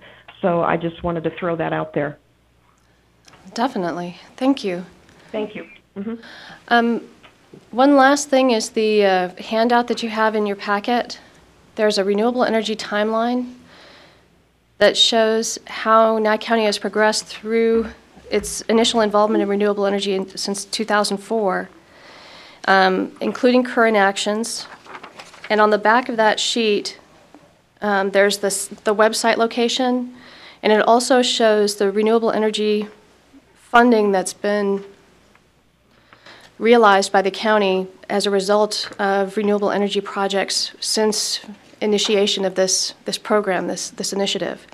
So to date, the county's realized $1,406,180 directly associated with renewable energy. And I just thought you might be interested to see that. So that's it. Eileen, can you point it out to me if it's on there? I see the congressionally directed project grant, but prior to receiving that, we had actually, this Board of Commissioners had adopted a resolution to establish a special fund into which we deposited geothermal lease auction money. And I think it's important to include that in there, because that was about $500,000 that we used to leverage the CDP. It is there, Joni. Where is it? Where am I right missing above it? your congressionally directed project fund. Look at the back page. I'm looking at the front page here.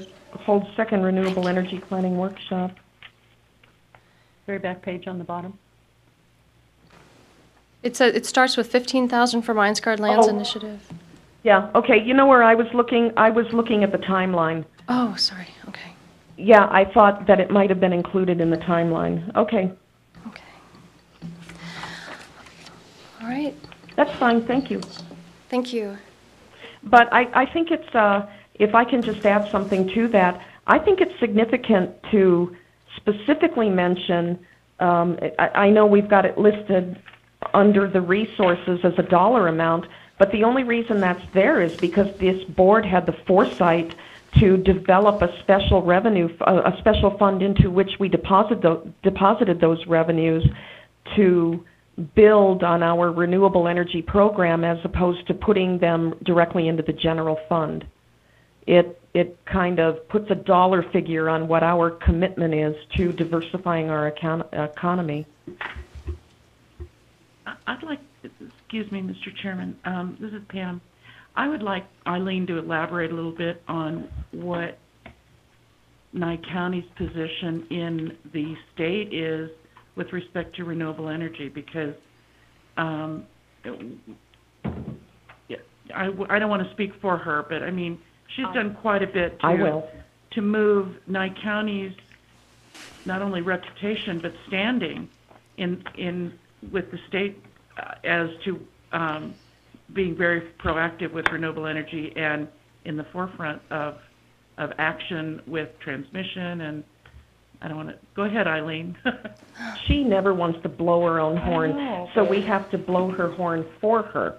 And we wouldn't have a renewable energy program with the respect and status within the state of Nevada that we have right now if it were not for Beck Environmental and Eileen Christensen and her staff. We have quite a reputation for being at the forefront of developing our resources in Nye County, and it's because of Eileen. I'll tell you that right now. Good job. Well, thank you very much, but I have to admit it, we could not have done nearly as much if we didn't have the support from Nye County, from the commissioners and staff. You have all been supportive of every initiative we've moved forward, and we are truly appreciative. Thank you. Mm-hmm. Okay. And Mr. Chairman, if I may? Yes. I would also like to thank Eileen for the great job she does, and it's a good example to show to people who always say to me, you should get rid of all your consultants because they're not worth the money. So you are the prime example of consultant that really produces and really helps our county move forward. Thank you, Eileen. Thank you, Commissioners. Anything else? Eileen? Yes? Our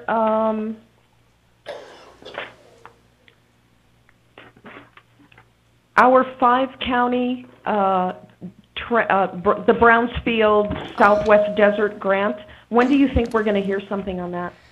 We're hoping to hear in April because we did contact EPA National, and that's the first application of its kind to go so regionally. We've got 4 Nevada counties and 1 California county that have formed a coalition. They're all rural counties that banded together to become a real force in moving renewable energy project opportunities at their brownfield sites. So they're redeveloping formally utilized sites that really aren't making a lot of money for those communities to try to make a real initiative, a real regional say in how things are moving forward from not only renewable energy generation but also transmission. So we're hoping to hear in April. Okay, that's great. Thank you. Thank you. So what's next? For renewable energy? Yes. Oh, sorry. We did meet directly with Stacy Crowley, the new director for the State Energy Office. Nye County is, to our knowledge, the only county that's been working on a state energy policy cooperatively with the State Energy Office and the Public Utility Commission and the Commissioner Rebecca Wagner. We are proposing a major meeting with the developers that have expressed additional interest in coming into the county. We've shown how... Yeah, we're going to have a workshop with them. Yes. And so far, we've gotten positive response from DOE out of Washington and all the state agencies in terms of providing someone to sit in that workshop with the developers to show them how they can get it done in Nevada. So that's the next big thing.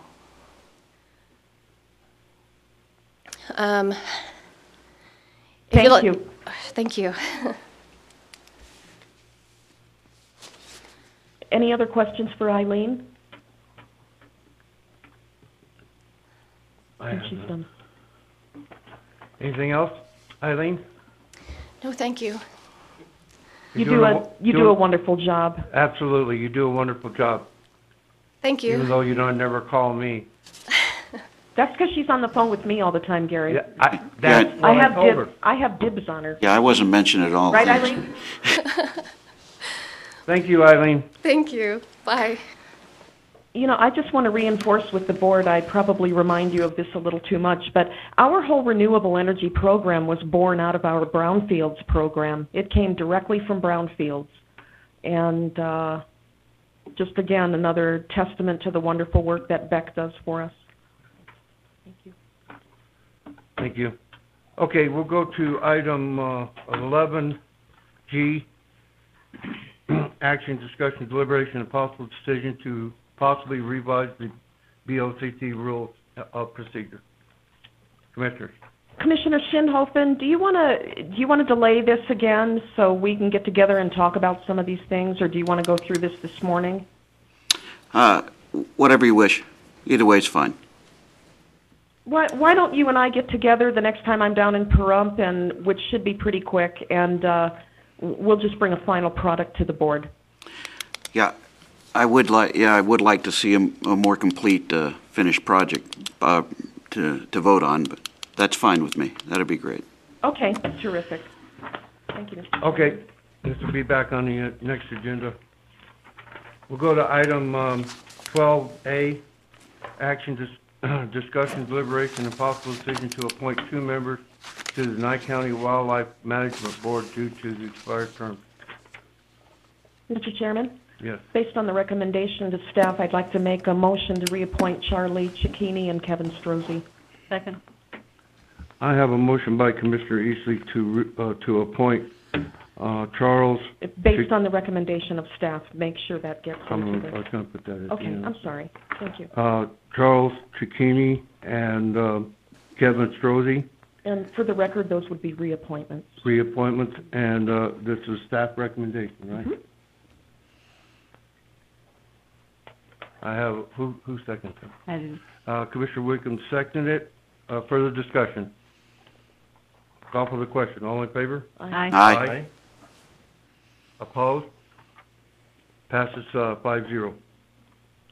Item 12B, action, discussion, deliberation, and possible decision to appoint one member to the Regional Transportation Commission due to expired terms. Mr. Chairman, staff's recommendation is to reappoint Cameron McCray, and that's my motion. I'll second. I have a motion by Commissioner Eastley to appoint Cameron McCray. To reappoint. Reappoint Cameron McCray. Second by Commissioner. Based on staff recommendation. Yeah, that's okay. Based on staff recommendation. Second by Commissioner Wickler. Further discussion? Call for the question. All in favor? Aye. Aye. Opposed? Passes 5-0. Item C, action, discussion, deliberation, and possible decision to appoint two members to the Manhattan Town Advisory Board Mr. due Chairman? to two expired terms. Mr. Chairman? Yes.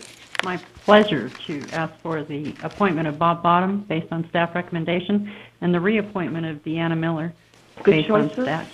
Very good choices. Yeah, good choices, and I'll second that motion. Okay, which one was reappointed? Did you get the motion, Deanna. Sam? They got the motion. Okay. And who seconded you? Mm-hmm. I have a motion by Commissioner Wickman to approve Deanna Miller and Bob Bottoms, second by Commissioner Eastley. Further discussion? Based on staff recommendation. Based on staff Yeah, recommendation. I'm sorry, it's just, the district attorney I know. said the motion is going to be voted on as it's restated, so we just need to... Call for the question. All in favor? Aye. Aye. Opposed? Passes 5-0. Okay, item E, action, discussion, deliberation, possible decision to appoint two members to the Amargosa Library Board of Trustees. Did we remove D? We didn't? No, you skipped one. D, We skipped D. Baby Library Board? We skipped it. Oh, I'll go back to it. We'll go back. Do we have a motion? We're in reverse. We need to read it into the record. I just did, did I? No. We did C. We need to do D now. The Beatty Library Board Okay. of Trustees. D, action, discussion, deliberation, possible decision to appoint two members to the Beatty Library Board of Trustees due to expired terms. Sam, you have two vacancies and one applicant. Do you need me to help recruit another applicant, or do you have, is somebody taking care of that? The board themselves thought they had another person lined up to apply, so we will bring it back on the next agenda, and if we don't hear from them within the next week, we will contact you to help us recruit. Okay, How's that? that would be great. I'd be happy to do that. Mr. Chairman? Yes. Based on staff's recommendation, I'll move to reappoint Jim Davis to that expired term. Okay. I have a motion by Commissioner Eastley to reappoint Jim Davis based on staff recommendation. Perfect. Second by Commissioner Barras. Further discussion? Call for the question. All in favor? Aye. Aye. Opposed? Passes 5-0. E, yeah. Okay, we'll go to item C, action. E, Huh? E like egg, or Edward, or... Oh, E, Yeah. action, discussion, deliberation, possible decision to appoint two members to the Amargosa Library Board of Trustees due to two expired terms. Mr. Chairman? Yes. Staff's recommendation is to appoint Judith Faber and reappoint Nora Rook, and that's my motion. Second. I have a motion by Commissioner Eastley to, on staff recommendation, to appoint Judith Faber and reappoint Nora Rook. There you go. and second by Commissioner Boraski. Further discussion? Call for the question. All in favor? Aye. Aye. Opposed? Passes 5-0. Item F, action, discussion, deliberation, and possible decision to reappoint Neil Kaut as county representative of the Nye County Debt Management Commission. Mr. Chairman, Mr. Neil Couch has served very well in this position for a number of years, and it would be my pleasure to make a motion to reappoint him. I'll second. I have a motion by Commissioner Eastley to reappoint Neil Couch based on staff recommendation. No? No, there was no staff recommendation. Second by Commissioner Wickman. Further discussion? Call for the question. All in favor? Aye. Aye. Opposed? Passes 5-0. You're rocking and rolling.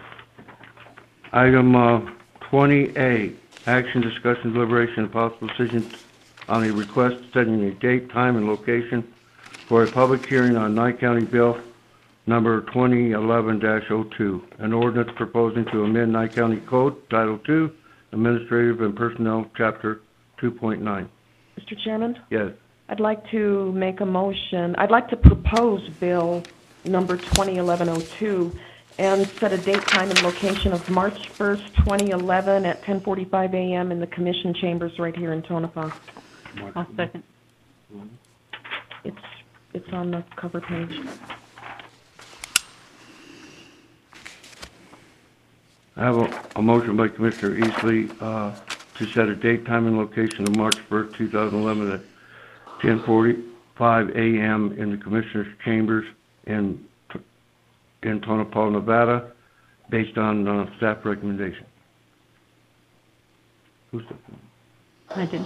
Commissioner Wickman seconded. Further discussion? Call for the question. All in favor? Aye. Opposed? Passes 5-0. Mr. Chairman? Yes. Bill 2011-02 is an ordinance amending Title II, Administration and Personnel, Chapter 2.19 of the Nye County Code entitled Beatty and Manhattan Advisory Boards by deleting any and all references to Beatty, providing for the severability, constitutionality, and effective date hereof, and other matters properly related thereto. Thank you, Commissioner Easton. Item 23A, action, discussion, deliberation, and possible decision to 1, accept or reject any and all bids and provide direction to staff on request for proposal 2010-41, repair of the gates at the Tonopah Sheriff's Office. The project will be split in two parts. One contract in the amount of $12,736 for the gate operator and traffic loop, and another contract in the amount of $20,320 for the electronics. Total for both is $33,056. Mr. Chairman? Yes.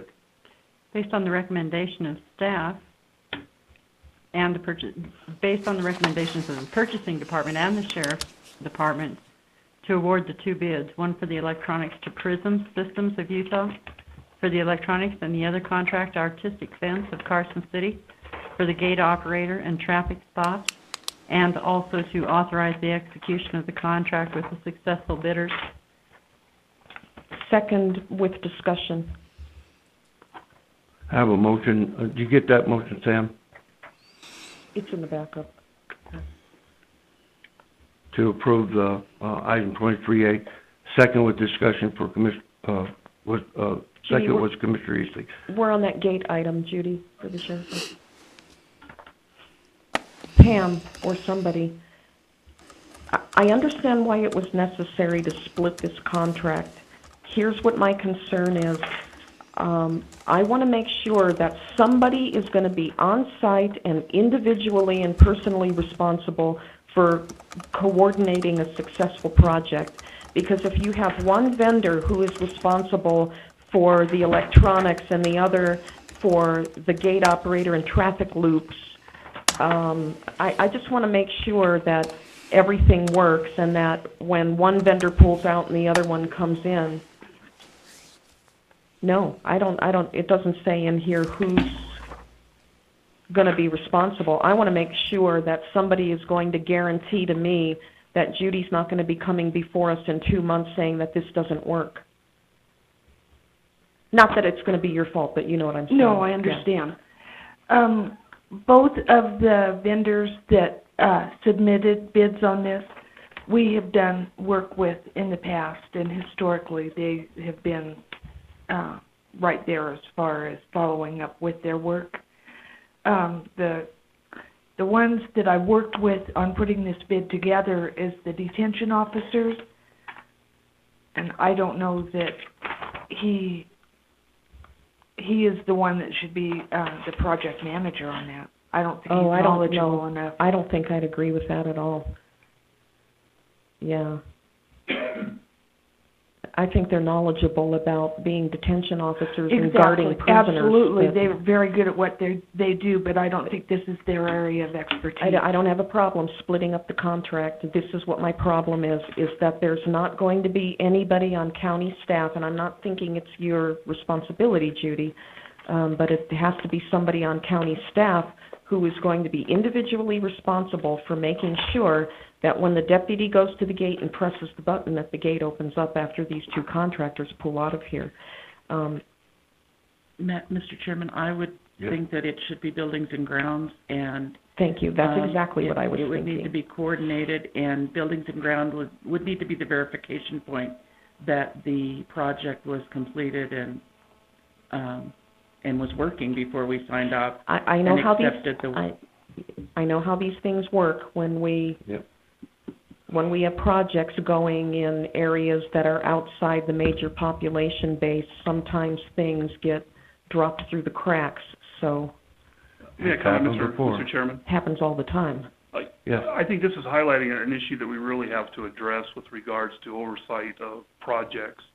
Because this has a potential, when we do split a contract in this manner, that we better have somebody in place who's capable of facilitating the coordination between the two contractors. Because you can't just have one come in and do their work, and then the other one come in on top of them without detailing the order in which they do it and everything else. And so I think it is imperative that we do establish a procedure that's going to have somebody who's going to be oversight so that we can ensure complete legal compliance with the requirements, because the other problem we end up with is we have no enforcement legally if we just let them do it without being there to oversee it. Hence my comment, I don't want to see Judy coming back in 2 months and saying it didn't work. And Mr. Coonsey, thank you so much for saying that.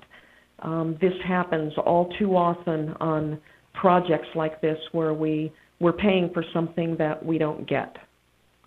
Mr. Osborne, you can delegate that authority to Building and Grounds, sure. We'll take care of that. Mr. Chairman, I have a comment too, if I may. I'm a little bit disappointed with all the fence companies we have down in Pahrump that they don't come out and bid some of these projects up here in Tonopah. It's not any farther to Pahrump than it is to Carson City. You know what, Butch? There's a lot of work up here for a lot of people, but I think it says something about people's unwillingness to travel when you can't even get appraisers to come up here and appraise property that we want to sell or lease. Well, I think I'm going to be working with the Chamber of Commerce after today about this because, $33,000 is a lot of money. And with all the people that are out of work, somebody ought to be willing to take a 2.5-hour drive to bid a job. Well, I know a committee that meets that can help us with that, so we'll work on it. They don't meet on Friday morning, do they? No. No. No. No. That would be the that wrong. Was a bad joke. That would be the wrong group. That's definitely not the right place. Thanks, Dan. Okay, I got a motion and a second on the floor. Further discussion? Call for the question. All in favor? Aye. Aye. Any opposed? That passes 5-0. It better work. Thank you. Okay. It better work. That's all I'm saying. We'll break for lunch. Okay. Be back here at... You heard my stomach growling, didn't you? 1:30? Oh, Judy, do you have another item? No, okay. We'll be back at 1:30. At NACO at 1:30. Yes, NACO at 1:30. We'll get to it. You bet. Okay. Who's coming, Jeff? Jeff and... Have a great lunch. Johnson.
NACO president for the record.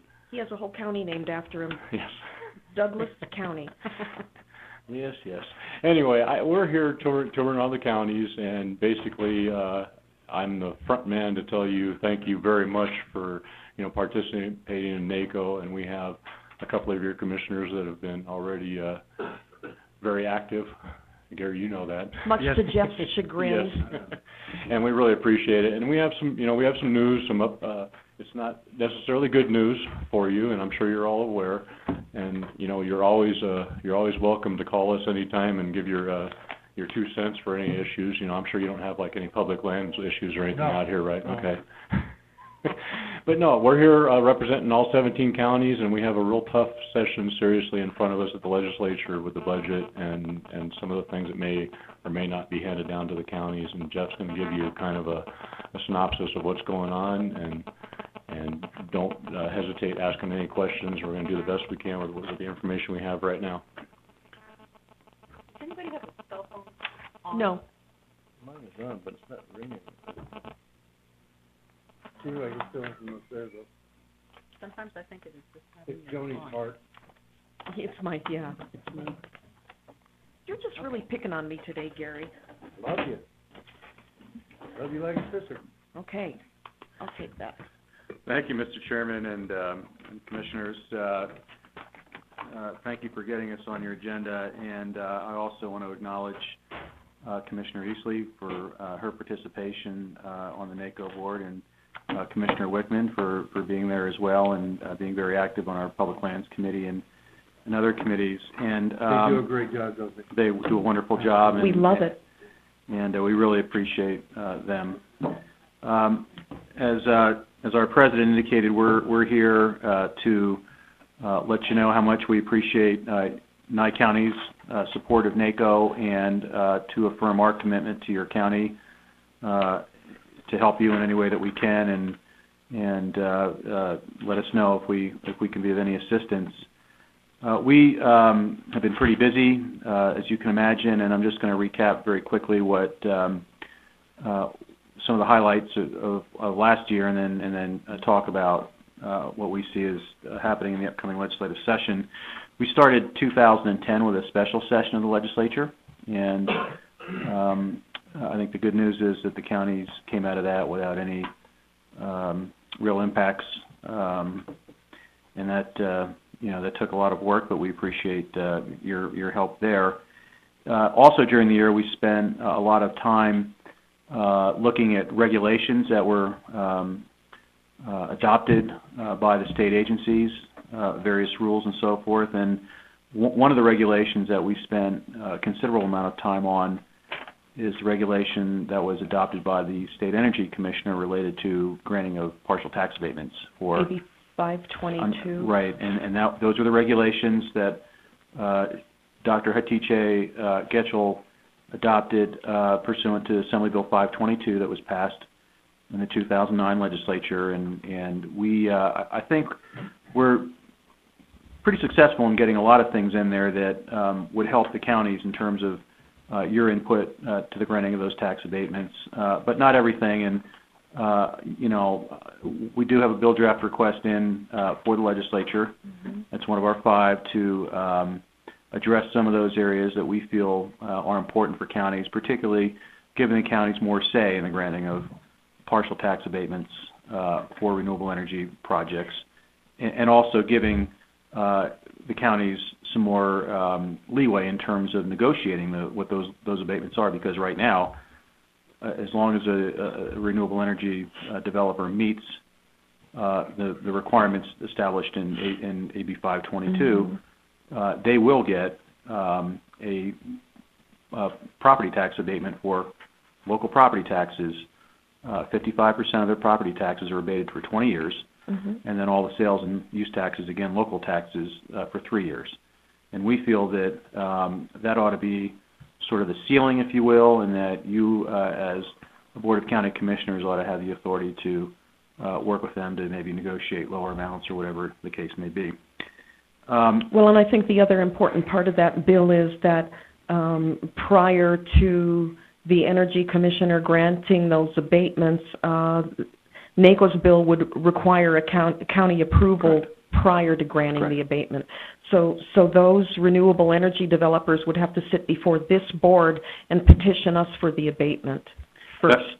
We would be the door to the Energy Commission. That's correct. You currently have that authority for geothermal developers, but not for the others, and not for the transmission line projects as well. We also spent a lot of time staffing various committees, and one that I want to mention is the Advisory Committee on Intergovernmental Relations, which is an advisory committee to an interim legislative committee that studied powers delegated to local governments. And one of the bill draft requests that came out of that committee is to grant counties and cities functional home rule. And I want to just be clear that functional home rule means the ability for local governments to be able to make decisions about day-to-day activities, administrative duties, without having to seek legislative approval to do so. And we've had this discussion with your district attorney about how that might work here in your county. But generally speaking, it's been practice and I guess the requirement that local governments, if you want to do something that's not expressly granted in Nevada revised statutes, you have to go to the legislature and ask for their permission to do so, because we're what's considered Dillon's Rule state. So this would flip it around and basically say, unless you are prohibited by statute from doing something, you can do it. Now, the one thing, again, is it doesn't give you the ability to raise taxes or institute new taxes or organize your county differently. It's just the day-to-day functional activities. Does that have a bill number yet? Has that come out of LCB? Commissioner Eastley probably does, and it's just, I just don't have that in front of me. Okay, that's all right. Okay. We also spent a lot of time staffing the two NACO committees that were established.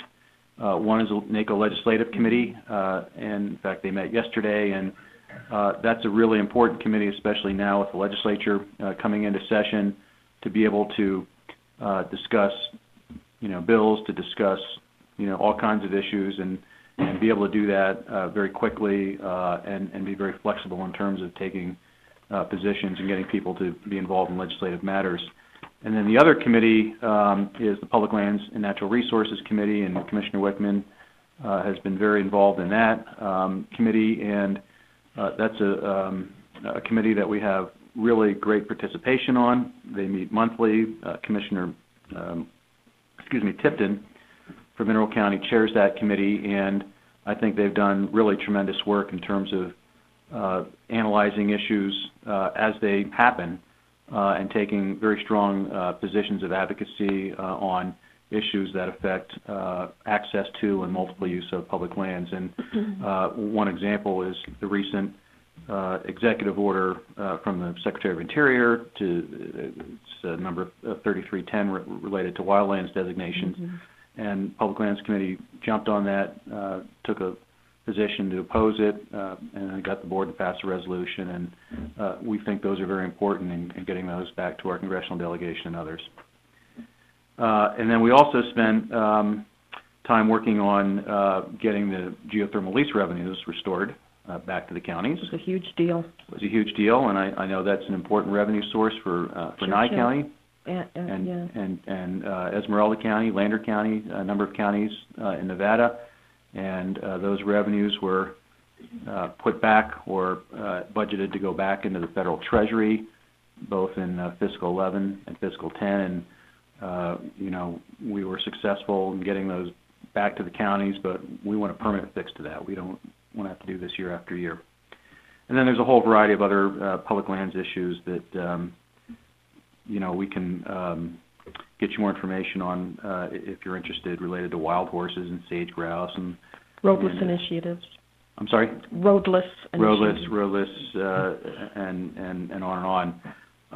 But I want to tell you that on a going forward basis, in terms of federal issues, PILT reauthorization and secure rural schools.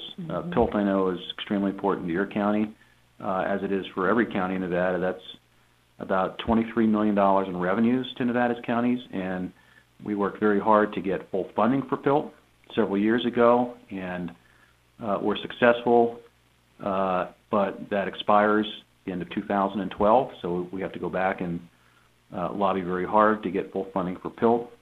And as far as SRS, I know you do get some Secure Rural Schools money. That's more immediate. It's less money for Nevada's counties, but SRS authorization expires into this year. So those are two important issues at the federal level. Moving into what's I think really the challenge ahead of us is the state budget and the legislative session coming up next week. We had a chance to meet with the governor. We had a chance to meet with a number of legislators, including Assembly Speaker Oseguera, who attended one of our board meetings. We had a chance to go to the governor's State of the State speech and listen to what he had to say, and then we started to see the details of his budget emerge over the last several days. And there is a legislative subcommittee meeting even before the legislature starts on February 7th, reviewing the governor's proposed budget.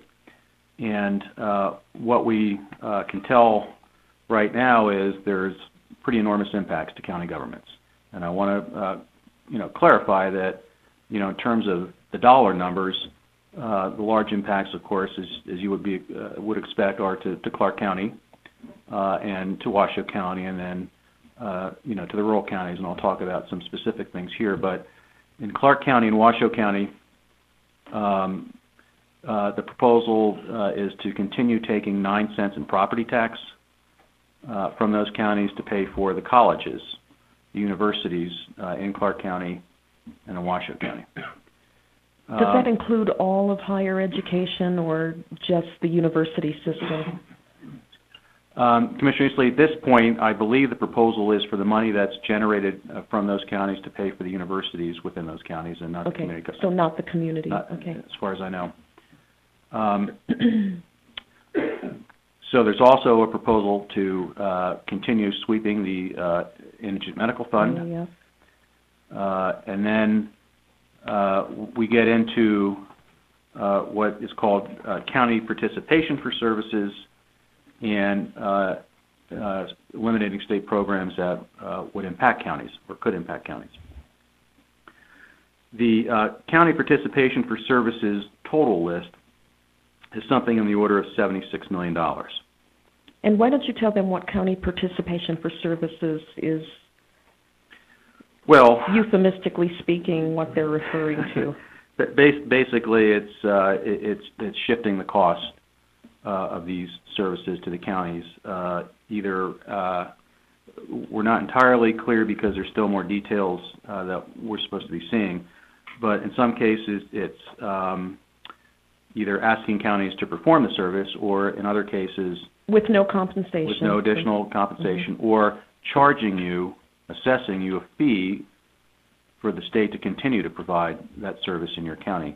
So I would just tell my colleagues that the acronym for the SAGE Commission has now become Shift All Government Expenditures to the counties.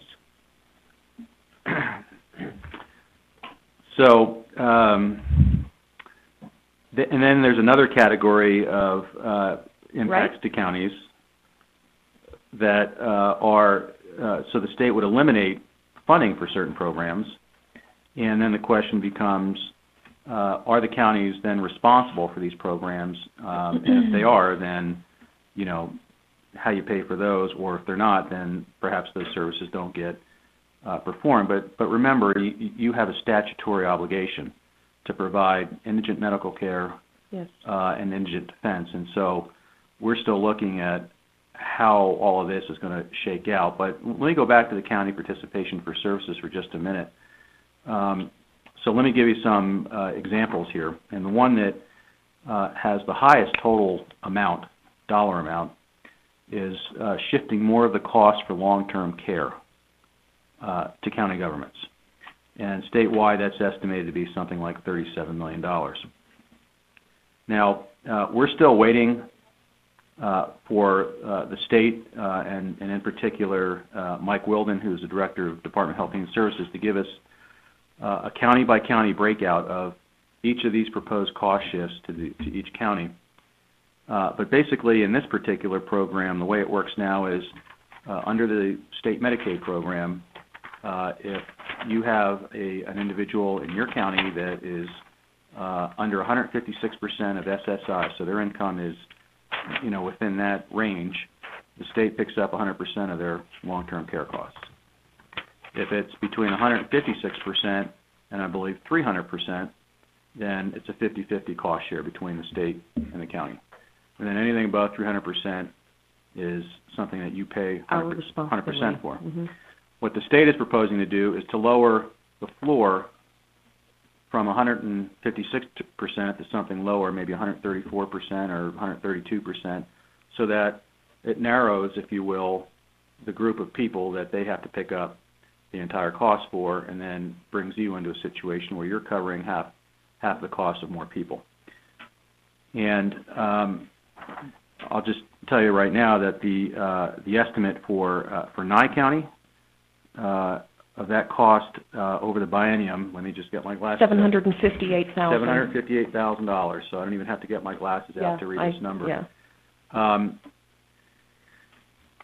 So that's obviously a large impact. And then let me give you an example of a service that they're asking for you to pay, but which they will still perform, and that's consumer health protection. So those are the folks in the health division that do food, restaurant inspections, septic systems, right. Swimming pools, public health facilities. Now, I do know that in Nye County, we're paying for one of those now. For the ISDS program. Yeah. But that's not the case in most of the rural counties. In fact, I can't think of another rural county that has that program. But let's take restaurant inspections. So the state charges $200 to do a restaurant inspection, but according to the state, that doesn't cover the cost of doing the inspection, so they have to put some state general fund money in there. But they don't want to put any more state general fund money in there, so they're going to back that out and then make you pick up that cost. So, but only if you want your food establishments well, inspected. We're not sure if that's the option or not. And so, what we've said is, well, wait a second. If this is a fee-based service and the fee that you're charging doesn't cover the cost of the service, why would you expect the counties to raise the fees to cover the cost of a service that you're providing? Mm-hmm. Of course, that was a rhetorical question, but that's sort of what's happening here. Anyway, the bottom line is that we understand the state's fiscal situation. In fact, we had a presentation by the Assembly Speaker that indicated Nevada's budget shortfall is the worst in the nation, and the revenues for this biennium compared to the revenues for the upcoming biennium that they project is going to be 54% less. So that translates into a budget deficit of somewhere between $1.7 billion and $3 billion, or depending upon what assumptions you make. But we understand that. But at this point, the impacts to county governments that are being proposed here are really large, and we think could be pretty devastating to some counties. That's where we are. We will continue to stay on top of the budget as it unfolds. We understand this is, the legislature hasn't even met yet officially. This is the first step in a long process. Legislature starts February 7th. They meet for 120 days. Who knows if they'll be able to get this thing done in 120 days, if they're going to have special sessions. But there are a lot of other issues that go along with this budget, including, collective bargaining and NRS 288, all of those issues, and whether there will be reform there. And then you've got the other sort of sideshow, if you will, and that's redistricting. Mm-hmm. And that's going to be an important issue that's going to occupy a lot of the time of the legislators. You think? So there are a lot of other BDRs out there. I'm not going to get into the details of those. But Jeff, do you just want to talk about what NACO's BDRs are? I think the I think the board would appreciate hearing I'd be those. happy to do that. Okay. So NACO has 5 BDRs that we've submitted, and I think they've all been pre-filed. Excuse me. One BDR has to do with finding a mechanism to help the counties pay for your statutory obligation to provide for indigent defense, and that cost statewide is something in the order of at least $45 million that counties pay to provide indigent defense. And Commissioner Eastley, of course, has been a member of the Rural Subcommittee of the Indigent Defense Commission, convened by the Supreme Court to look at how all this works. But this is a large cost and potentially a growing cost for county governments, and we felt it was important to give counties an opportunity to help pay for some of those costs, and that would involve opting in to a increase of the sales tax of 1/8 cent. And that has a bill number now, Okay. AB 49. So we've got that. We've got a BDR. We've got a bill now to make some changes to the fund for medical care to indigents in terms of who gets appointed to that and how some of that money is administered. Because even though that fund has been swept, we still need to maintain that program in order to help counties meet their obligation to process claims and therefore minimize their liability from lawsuits from hospitals and so forth. So we've got that BDR in. AB 36, that's Thank that you. one. And these are all online. If it has a bill number, it's online, and you can see the text of the bill at the legislature's website. We have a BDR in to sunset, to get rid of the sunset of a bill that would allow county governments to decide what office hours to keep. To change the statutory obligation. Basically, the statute requires you to keep certain office hours certain days. In a special session in 2010, they passed a bill to allow you to alter that. And we didn't take advantage of that in Nye County. Some counties did. It was a very good cost savings measure for some counties, but it does sunset. Pretty controversial in some counties, but... So, we want to remove that sunset for that provision. We have a BDR in to allow counties to consider establishing certain fees that are in statute, like clerk reporter fees and so forth, and you set your fee based, again, on the cost of providing that service. And then the last one is the bill draft request related to renewable energy. It's all tax abatements, including renewable energy, including the tax abatements or partial tax abatements granted by economic development. So that's where we are. It's not real good for the counties right now, and like I said, it started the process. We intend to work very hard and be talking to legislators and to the governor's office, and I guess I'd like to just wrap up by asking you to stay involved, and I know that you folks will. We see you there, and we welcome you in the legislature, and we will be happy to give you information related to what bills are important, little issue papers, talking points, set up meetings, whatever it is. But we think it's extremely important to have county commissioners and county elected officials there testifying. We're there all the time. They know us, they see us, but you're the folks that represent the same constituents they do, and so it's important to you. It should be important to them, and like I said, we'll help you in any way we can. But with that, be happy to answer any questions. Mr. Chairman, if I may, I always follow up with something that's probably not as level and easygoing as Mr. Fondane does. Oh, that was level and easygoing. He scared us all to death. I think the number one thing that we're looking at right now is obviously the budget. We have a lot of BDRs that we're watching and we're paying attention to. Obviously, anything that's going to increase our expenses or affect us in the counties, we're going to pay attention to those, and we have our own, obviously, that we've submitted. But I know, and you know, how hard you work on your own personal budgets, and how much you've cut, how much you may or may not have had to lay off, how much you've consolidated services at the county level, and you know you have to submit a balanced budget.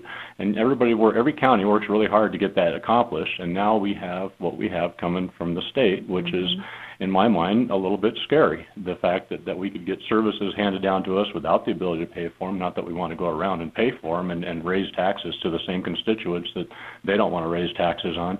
But that's the big thing right now is the budget, because we're trying to protect and treat all counties equally, and it's a real tough balancing act, and Joni knows and Lorena knows. It's tough at NACO to treat all counties equally when they aren't really equal.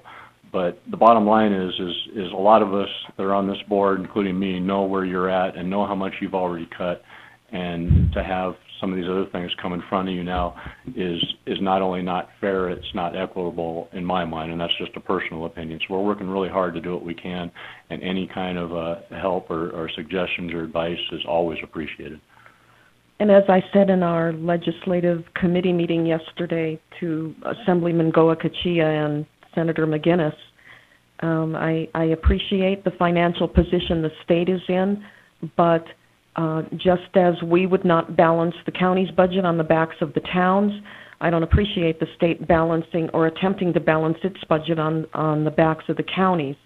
When it comes time to, I mean, if the worst happens and we have to assume responsibility for these services, I think the only thing that we're going to be able to do, or that we would be forced to do, is to look at those services for which we are statutorily obligated to provide service, and provide those first. We have to have a clerk's office. We have to have clerks in the courts. We have to have deputies. Look at those things that we are statutorily obligated to provide, and everything else needs to be on the chopping block, and that means everything else. But those are the decisions that we are going to be forced to make.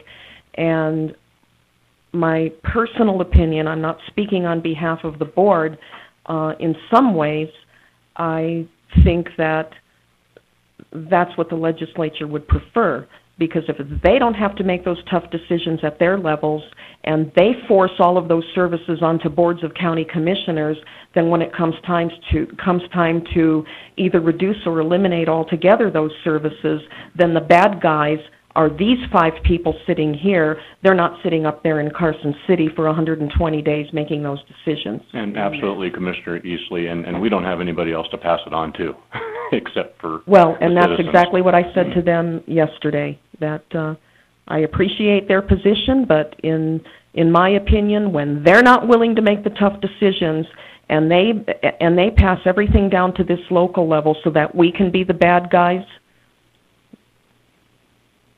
that's not right either. And if I may, again, I'm sorry, this has just turned into a back and forth, Mr. Chairman. That's okay. But on the other side of that, we're trying to develop a working relationship, and we're trying to have open communication with everybody we can right now. And maybe, you know, we're doing our best to work. I tell everybody it's like a 3-level chess game, and we don't really know what level we're on right now. But we're trying to work with, you know, both sides of the legislature. We're trying to work with the governor. We're trying to have open communication. Because maybe, you know, there's something that we can work through to make this less painful. But you know what, Commissioner Johnson, it all comes down to one thing: money. And where's it going to come from? There isn't any. And whether they pass those services down to the county or not, it all comes down to the same issue. They don't have the funding to provide them. Well, you know what? Neither do we. Neither do we. And we're going to have to do one of 2 things. We are either going to have to reduce or eliminate those services that they choose to pass down to us, or we're going to have to raise taxes in order to provide them to our constituents. But that's one of the beauties of Dillon's rule. We don't have the authority to raise our own taxes, but we might be hoisted on our own petard on that one because we've been demanding functional home rule for so long. That might be the first one we get is, fine, you want home rule, here's the ability to raise your own taxes. Now, if you want to provide those services, you make the people pay for them. And you're exactly right, and that's one of the balancing acts that we're doing. We've kind of... Gary, you need to make me put my soapbox away, or I'll be... All right, I'm done talking to You sure? Do you? He knows better than to get in my way when I'm on a roll. I've been there, done that. Your mic's off. Anybody got any questions for Scott? I just want to add one thing, Mr. Chairman. I received an invitation from Susan Scoley. Pam and I will be traveling to Carson City on Monday, February 14th, what a Valentine's Day present, to make a presentation to the Committee on Government Affairs about the current structure and situation in Nye County. It's not going to be a long presentation. I think we're limited to 15 minutes. I think we're scheduled the same day Douglas is. Well, So- they're in trouble then, because you can't limit yourself to 15 minutes. Yes, I can. Mr. Chairman? Yes. This is Dan in Tonopah. I'd like to thank them for their presentation, and in case anybody wasn't scared before, they're probably scared now. We got a lot of tough decisions coming our way. Thank you for your work, gentlemen. And for our commissioners who work with that board, thank you. It's a pleasure. I will say the same thing, Jeff. You've heard me say it before. I say it every time you appear before this board, but I think I do a pretty good job as a commissioner. I will take credit for that, but I will tell you one thing I know in my heart is that if I had not been a long-term and very active member of the Nevada Association of Counties, I would not have been able to do the job that I am doing today. I give a tremendous amount of credit to the Nevada Association of Counties and my colleagues for raising me up in the ways of serving, and I appreciate that. We ran out of duct tape though, Gary. Yeah. Doug, She does well with duct tape. I'm finished, truly. Okay. Anything else? Yes, I just have one comment. I really think the state of Nevada needs to really rethink Yucca Mountain, because there's a revenue stream there that's billions and billions of dollars that some other state is going to get. Yes. So, and it's just my personal comment. It's not on behalf of the board. So. Well said. There are two, speaking from 10 years of experience with NACO, there are two issues in which NACO never involves itself. One of them is water, and the other one is Yucca Mountain. So. Well said, Commissioner Boraski. Okay. Is that it? Thank you. Have a nice drive back. Drive safely. Thank you. Thanks. See ya. Mr. Chairman? Yes. I do want to say that in light of the fact that on the 14th, Pam and I will be in Carson City, it's really difficult for me to get to Carson City to Pahrump in time to get to the meeting. So I'll be participating in the meeting from Tonopah on the 15th because of, it's just a huge amount of driving. Because then on Tuesday, I have to leave again after the meeting to go back up to Carson City for a NACO meeting, and then we've got another NACO function in the evening. So I'll be participating on the 15th from up here. That's fine. Okay, all right. Don't let it bother you. Well, it does, because You I don't can want yell anybody just to as- think I'm avoiding Pahrump. You can yell at me just as good on the TV screen as I've got you on remote control, Gary. All right, let's get back to business. Oh, by the way, so nice to see you, Sheriff. Nice to see you too. I mean, we missed you at the Liquor and Licensing Board this morning. I was at Judge Davis's funeral. Okay.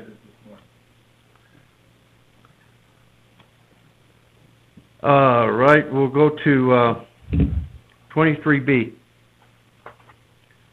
Action, discussion, deliberation, possible decision, and direction to staff to notify the state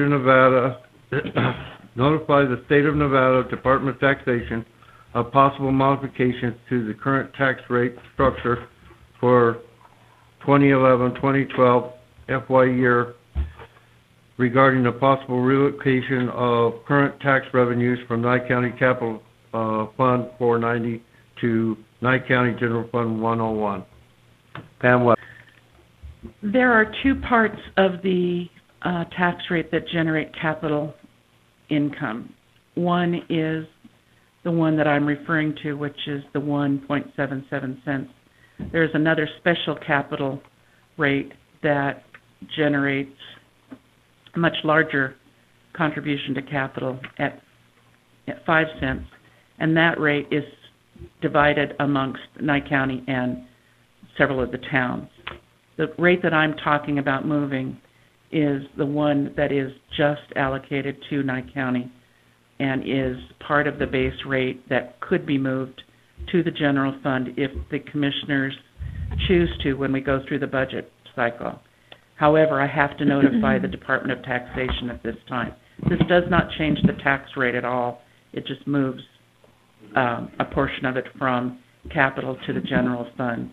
Which statutorily we're permitted to do under Correct. certain circumstances and with certain notifications. And the dollar value would be about $250,000. It's the smaller of the two capital funds.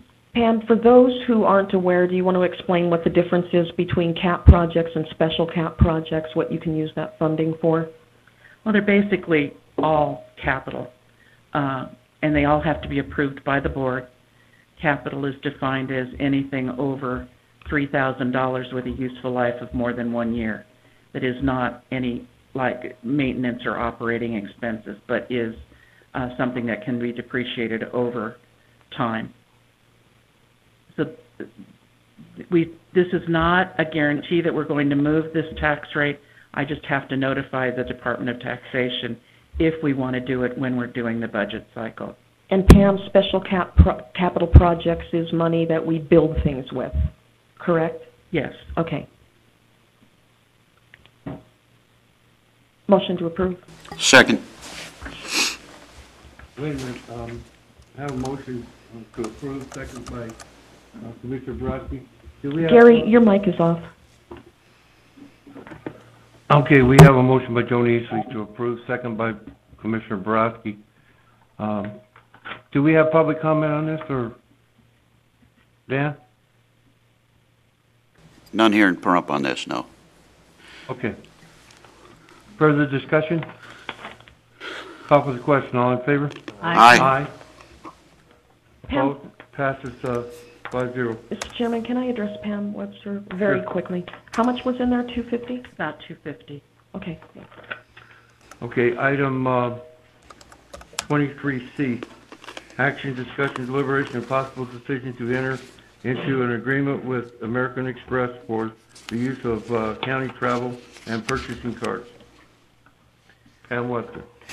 Basically, this program will parallel the travel policy that you will review as part of the personnel policies and procedures. The reasons for making the change is that this gives us the opportunity to separate the travel cards from the purchasing cards. It also enables us to pull together into one point expense account or expense reimbursements. At this point in time, we have expense reimbursements coming in on a claim form, and then we have the credit cards coming in in a separate entity. It is possible, without a close scrutiny, to have someone bill for a meal and also charge for per diem. Yeah. This will eliminate that. Double dipping. Mm-hmm. Even by error, you know, Mm-hmm. I'm Yeah. not saying that Right. anyone would intentionally do that, but it's a complete lack of control. It also combines purchasing with the travel cards. It's hard to distinguish and separate those two. It's an administrative nightmare to chase the receipts for all the people that are traveling and purchasing. So what this will enable us to do is have each traveler submit his expense report, be reimbursed for his travel, and then pay his own bill. There was concern that each person that gets a travel card has to submit a credit application, and that is not the case. We will submit a credit application for the county to apply for the program, and then we will guarantee the travel cards, and each person only has to submit. It's basically an application for membership. It isn't a credit application. So then Pam, Mr. Chairman? Yeah. So then Pam, the upside of this is that it's better for the county because you're not going to have to chase people around to get credit card receipts, and sometimes we don't ever get them. And the downside for the employee is that there's going to be a lot of individual personal responsibility to submit, and accountability, that's right, Mr. Chairman, to submit your receipts and your travel claim forms in a timely manner, which has not been happening for a long time. Yes. Just so everybody's aware, I mean, the upside is that this will be better for the county. The downside is that This the will be people better for the county. It'll be, yeah. The downside is people are going to have to be accountable and responsible for their county expenses. Mr. Chairman, I'd like to make a motion to Mr. Bill approve. goes to them. I'd like to make a motion to approve 23C. Second. I have a motion by Commissioner Ken Hopen to approve, second by Commissioner Eastley. Further discussion? Okay. Mr. Chairman, I'm still a little concerned about, and I have to preface this, that the state runs a similar program, and it works perfectly fine. So, I don't see the problem there. But in the agenda information, this last statement here says, each employee will be responsible for submitting their own credit information to obtain the card. And then secondly, under the agreement from Amex, they specifically say, we reserve the right to ascertain the creditworthiness of companies' employees that requested a commercial card by obtaining credit bureau and other reports. I think we need to be careful here. What section is that in, Brian? Section 20 of the agreement. Okay. The concern I have is that, as anybody knows, I mean, as soon as they take a credit report and pull information from your credit report, there's an inquiry that goes on your credit report can affect your credit rating. And I think we have to be very careful that, employees are getting stuck here with the potential impact on their credit rating just because of the fact that Amex may very well pull their credit report in order to qualify for their card. So I think it's something that and again, I think the program works. It's just that I've never had to do this when I worked for the state, as far as taking out a credit application or anything like that. We just confirmed with Amex that they don't collect a credit application. It's just to get the employee's name and address on file for the billing purposes. And I would hope that would work, but when I read that in the contract, it just made me nervous that we could be putting our employees at risk. All you're giving them is a list of names, correct? Correct. That you want printed on the card, so Right. they don't have any other information, Social Security numbers or anything. I do believe we have to provide Social Security numbers, but I think we're doing that now with the Bank of America card too. Mr. Chairman? That's a standard requirement. May I address? Sure.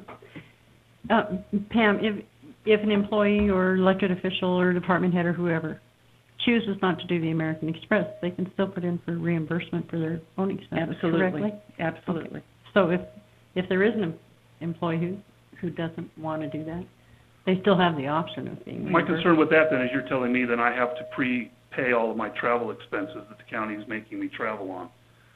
And the purpose of this function, and again, we talk about fairness, I don't think it's fair for me to have to travel on behalf of the county and me from my own money to pay for it up front.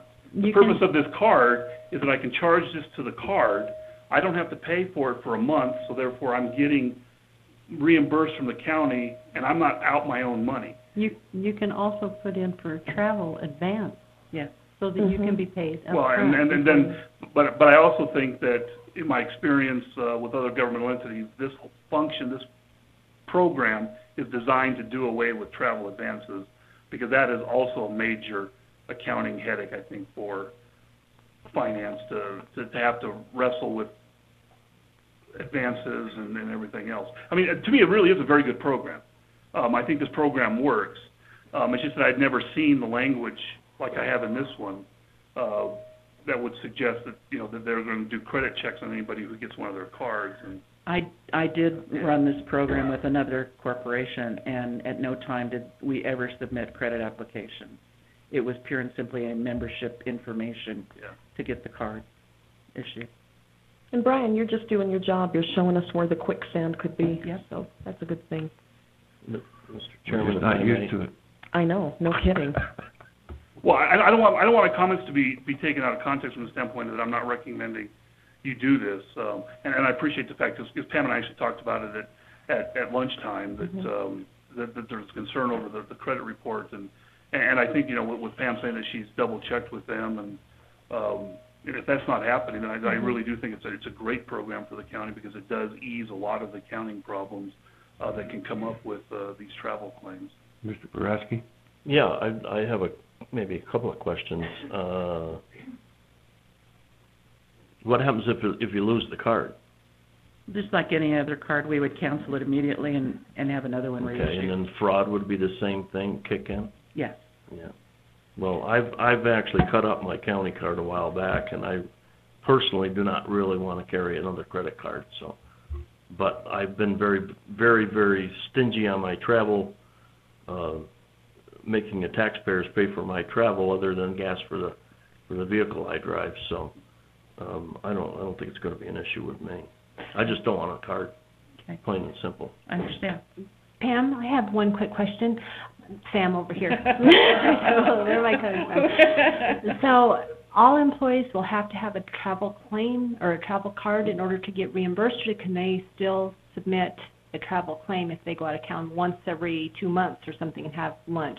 The card is nothing more than an ability to travel and not front your own money. If you want to use your own card, you can still get reimbursed. Absolutely. Okay, that's all I wanted to know. Thank you. Nothing changes, just the card. This is just the new, this is a replacement for the Bank of America card that you're getting now. Well, and actually something is going to change, because if anybody who's carrying one of these cards, if they don't submit a travel claim form in a timely manner, the bill goes right to them at their home. Correct. So you're still responsible for the bill. So it's just an inducement for the employee to get their travel claim form turned in on time with the appropriate receipts. Yes. Personal responsibility is a good thing. I'm sorry. Yeah, you're right, Dan. You're right. This is a very successful program that's been going on for quite some time. Do you have a motion and a second? I'll call for the question. All in favor? Aye. Aye. Opposed? That passes 5-0. Thanks, Pam. Good idea. Okay, we'll go to 27A. 27? 25? No, 25. I've been told 5 times before the meeting that we will bring HR at the end of the meeting. But she's here and Daryl isn't, so. 5 times, I was told.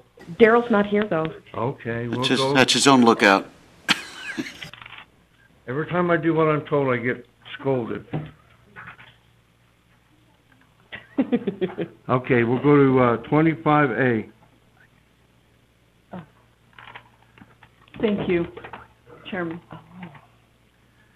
Action, discussion, deliberation, and possible decision to direct staff to authorize the filling of one law clerk assigned to the Pahrump District Court. This position will become vacant on April 1st, 2011. Mr. Chairman, based on staff's recommendation, I'll move to fill this position without restricting the recruiting process to in-house only. Second. You have that, Sam? Ooh, good boy, Gary. I have a motion to approve. Second by Commissioner Eastley, second by Commissioner Wickman. Further discussion? Point of order. I'm not. Did you say in-house only? No, without restricting it. Without restricting it. Yeah. I heard it wrong. Well, yeah, and since it's your item. Well, that's another first. We got it's a law clerk. Yeah. Okay. Lawyers. Further discussion, call for the question. Aye. All in favor? Aye. Aye. Opposed? Passes 5-0. Item 25B, action, discussion, deliberation, and possible decision and direction to staff to authorize the filling of one road maintenance worker 3 assigned to the Tonopah landfill. This position became vacant on January 24, 2011. This position was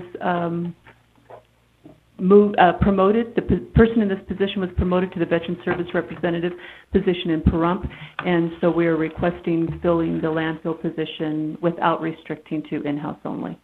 Mr. Chairman? We have actually had it posted per your, you allowed us to do that, and we have had no response. Based on staff's recommendation, I'll make a motion to fill this position without restricting the recruitment to in-house only. Did you hear that, Brian? Okay. I'll second. You got that, Sam? I have a motion by Commissioner Eastley to approve, second by Commissioner Wickman. Did you get that, Brian? Call for the question. All in favor? Aye.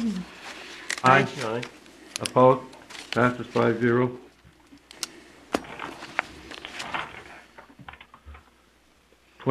C, action, discussion, deliberation, possible decision, and direction to staff to adopt, amend, and adopt or reject Nye County Resolution 2010-151, a resolution adopting the revised Nye County Personnel Policy Manual. This request is to adopt the changes that have been highlighted in yellow for you. There are many mandated changes that we're supposed to do via law. Federally, we're required to make a lot of changes that we are adopted into these changes. Some of it is housekeeping, cleaning up some things, but for the most part, everything is identified in yellow. I've answered numerous questions prior to today, so I think I might have answered everything that you might have on your plate. I request that you please approve this. I have 2 amendments, but I think they were things that might have been overlooked when I gave you my comments. 3.23.3, attendance. And it's on page 68. Thank you. Failure to regularly attend meetings could subject the member to removal instead of from removal. I can fix that. Okay, great. And then Brian and I discussed this one earlier, and I just want to make sure, because as long as we're amending and potentially adopting, Brian, it's the one on page 121 that we talked about, and I had made comments about this earlier, that the unincorporated town or incorporated towns were printed twice. I think that's still wrong. Well, we removed it to refer to just unincorporated towns, but I apologize. I didn't remove this reference correctly. Yeah, cities should come out, and incorporated towns should come out. And we removed that everywhere else. Okay, good, because this should only read dismissed employees of counties and unincorporated towns. Yes. So if I could offer that amendment also. We will fix that. Okay. Mr. Chairman? That's all I had. Did you? Yes. When we do come around to it, I have a public forum, and then I have a couple of comments, too. I have one member of the public who wishes to speak. Okay. Should I give my comments now, or? Yes. Yes. Page 19, I did ask about these. I still have heartburn over them. Page 19, it's 2.2.2, number 3. Offensive gestures, expressions, and graphics. Expressions bothers me, and the same thing goes with, on page 23, 2.8.3, letter C, nonverbal bullying, nonverbal threatening gestures or looks. I realize... It used to say glances.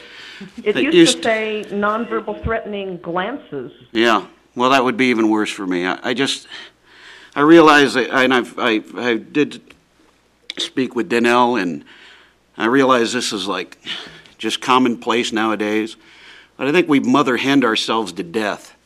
I think I just can't get behind this language. I'm going to have to wear a mask when I come in. I've had people tell me, I saw you in the grocery store the other day and you gave me a mean look and walked right by me. I mean, and I realize too that this is going to go, it's going to be hard to prove, and it's going to be, whoever is accused of it will get a chance to, tell their side of the story, but the accusation nowadays is enough just to ruin your reputation as it is. I doubt there's anything that's going to be done. I doubt you're going to be able to pull it, but it just seems that we've coddled, a whole generation of people who think that they're not entitled to be offended at all. And I do realize we have to look out for our employees, and we have plenty of, I think we had plenty of ways for them to be protected already. I just really have a problem with expressions and looks. That's all I have to say. Mr. Chairman, Can we ask the district attorney to please offer an opinion on this? One of the concerns I have is that, particularly the section that deals with prohibited conduct, is that it's very important that the county have a policy in place that prohibits any form of sexual harassment that contributes to what is called a hostile environment. And it is very important that the county recognize our obligation as an employer to ensure that we have a workplace that is not creating this hostile environment. And obviously offensive gestures and expressions and things of that nature, there's plenty of case law out there that counties have been sued because they've overlooked these types of activities and been subject to sexual harassment type of lawsuits. Well, and it's not just sexual harassment, it's any harassment. Well, but in really technical terms, I mean, it really is sexual harassment from the standpoint of when we talk in the terms of hostile environments. Mm-hmm. But the point is that to not have a strong statement that any form of conduct that has been construed to be a form of harassment within the workplace is something that I think the county needs to have a clear statement that this is a policy that you're not accepting, because the biggest liability that we can have is for the county to have a policy or practice that ignores issues with regards to harassment in the workforce, in the workplace. And so you need to have a very strong statement. And these really are conducts that have uniformly been recognized, through litigation as things that we do have to prohibit. And Mr. Coonsey and Mrs. Shamrell, my understanding is that this is language that was actually suggested by our council through the insurance pool. Mm-hmm. That's correct. That is correct. Okay. Yeah, Mr. Chairman. Mr. Chairman. Yeah, again, I as I said, I recognize we have to, protect our employees, and I thought we had plenty of firm statements saying this won't be tolerated without going into the minutia of facial expressions. There's one staff member I talk to on a regular basis who rolls his eyes almost every time I talk to him, but I don't feel the need to go complain about it. After only a month? Yeah, well. I'm very popular, Joni. You've read the local papers. And I put myself in that trick bag. But anyway, this is in no way belittling the work that's done there, and I appreciate everything that HR does, and I appreciate the legal expertise that's gone into it. I just can't support it. That's I have an applicability question. Do these policies, including bullying and threatening and harassing behavior, apply to elected officials in this regard, meaning county commissioners? Absolutely. Yeah, absolutely, yeah. Okay, I know. I wanted to get it on the record, though, that we're not exempt from anything in here. No. It applies to us as well as it would apply to, say, a Dave Fanning or a Rick or a Pam. Yes. Or Danelle. Well, in all truthfulness, you probably have more issues with county absolutely. commissioners, given the positions that you have from the standpoint of, to a certain extent, being the ultimate hiring authority for the county. And perceived authority in all other regards. Yeah. You do have public. Yes, public comment. Waiting for you to get through. Okay, Dan, who do you got there for Trevor Dolby? comment? I have Trevor Dolby. He's coming forward now.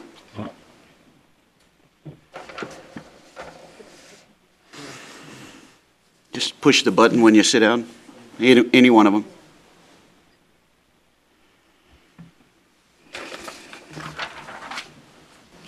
State your name and spell your last name for the record, please. You got 3 minutes. Test. Are we good? Yeah. Please state your name and spell your last name for the record, please. My name is Trevor Dolby, D-O-L-B-Y. I live in Amargosa Valley. I'm here speaking as a citizen with no agency affiliation. I only have 1 or 2 brief comments, and my comments are Mr. Coonsey. I hope he's still in the meeting. I think we're looking at the top of his head there. I want to thank Mr. Coonsey for his interest in and his concern for the volunteers and emergency responders in Amargosa. A newspaper article a week or two ago credits you for initiating these revisions and suggests that events in Amargosa last year prompted you. I have no reason to doubt the newspaper. You've only been in office for a month or two, and already we see these proposed revisions to the volunteer program and to the discipline procedures. None of these proposed revisions helped me because they were not in place last August, and there's a 30-day deadline on calling for these employee protections anyway. But I will try to content myself if these revisions benefit those who succeed me as volunteers for the county. However, Part 3.22.4 still says a volunteer can be fired at any time for any reason. I have a document that might be useful to you, Mr. Coonsey. It says why I was fired. I am one of 5 emergency services volunteers that got one of these letters, these turn your gear in letters.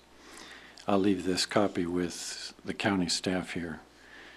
Thank you again, Mr. Coonsey, for your attention to this issue. Thank you, Mr. Dobie. Would you like to comment, Mr. Coonsey? I was under the impression that these policies had been, that we have been revising these policies before you were ever appointed, so I was not aware that you were the impetus for any of this, but okay. At least you got blamed for something good. Mr. Chairman, if there's no more public comment, I'd like to make a motion to amend and adopt Resolution 2010-151. I have a motion by Commissioner Eastley to amend and adopt. I said to amend and adopt, yeah. Resolution 2010-151, second by Commissioner Wickman. Further discussion? I just want to confirm that both the clerk's office and HR have for the record what the amendments are. Okay. Yes, okay.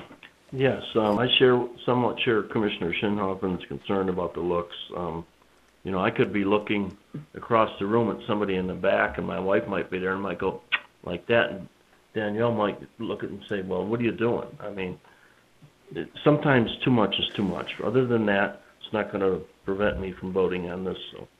Danelle might be much more offended at the fact that you mispronounced her name. Yeah.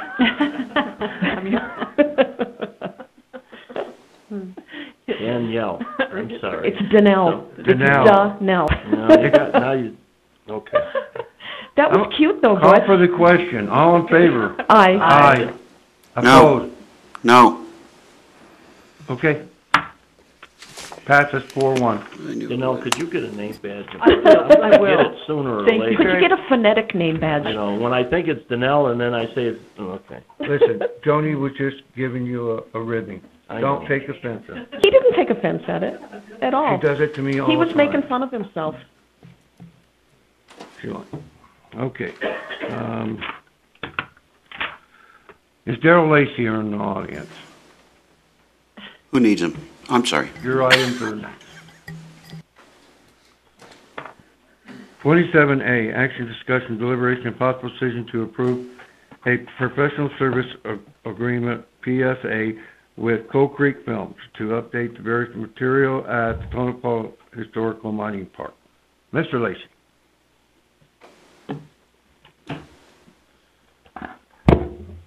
No, this is back on the agenda, Mr. Chairman, at the request of the District Attorney's Office. That Section 3 details progress payments for this contract. I think this is in keeping with what the District Attorney recommended, and I'll make a motion to approve this. I'll second with a comment. I have a motion. I have a motion by Commissioner Eastley to approve, second by Commissioner Wickman. Commissioner Wickman. The only comment that I wanted to make is that this group was used by the Nevada Silver Trails while I was vice president of that organization, and from all of my experience, their films are fantastic. Ted Fay, yeah, Ted Fay's he does a wonderful. really tremendous job. So Yeah, tell him I I agree. said howdy when you see him. Further discussion? Call for the question, all in favor? Aye. Aye. Aye. Opposed? Passes 5-0.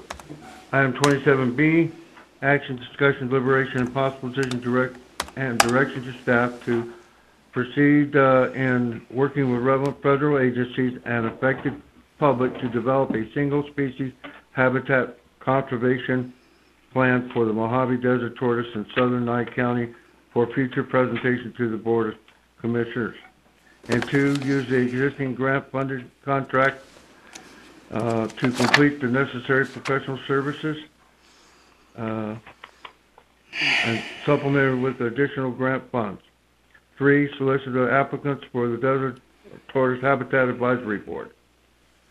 Staff recommends 7 members with 1 representative from each town board, Pahrump, Amargosa, and Beatty, and 1 from Nye County Water District, and 3 from the general public.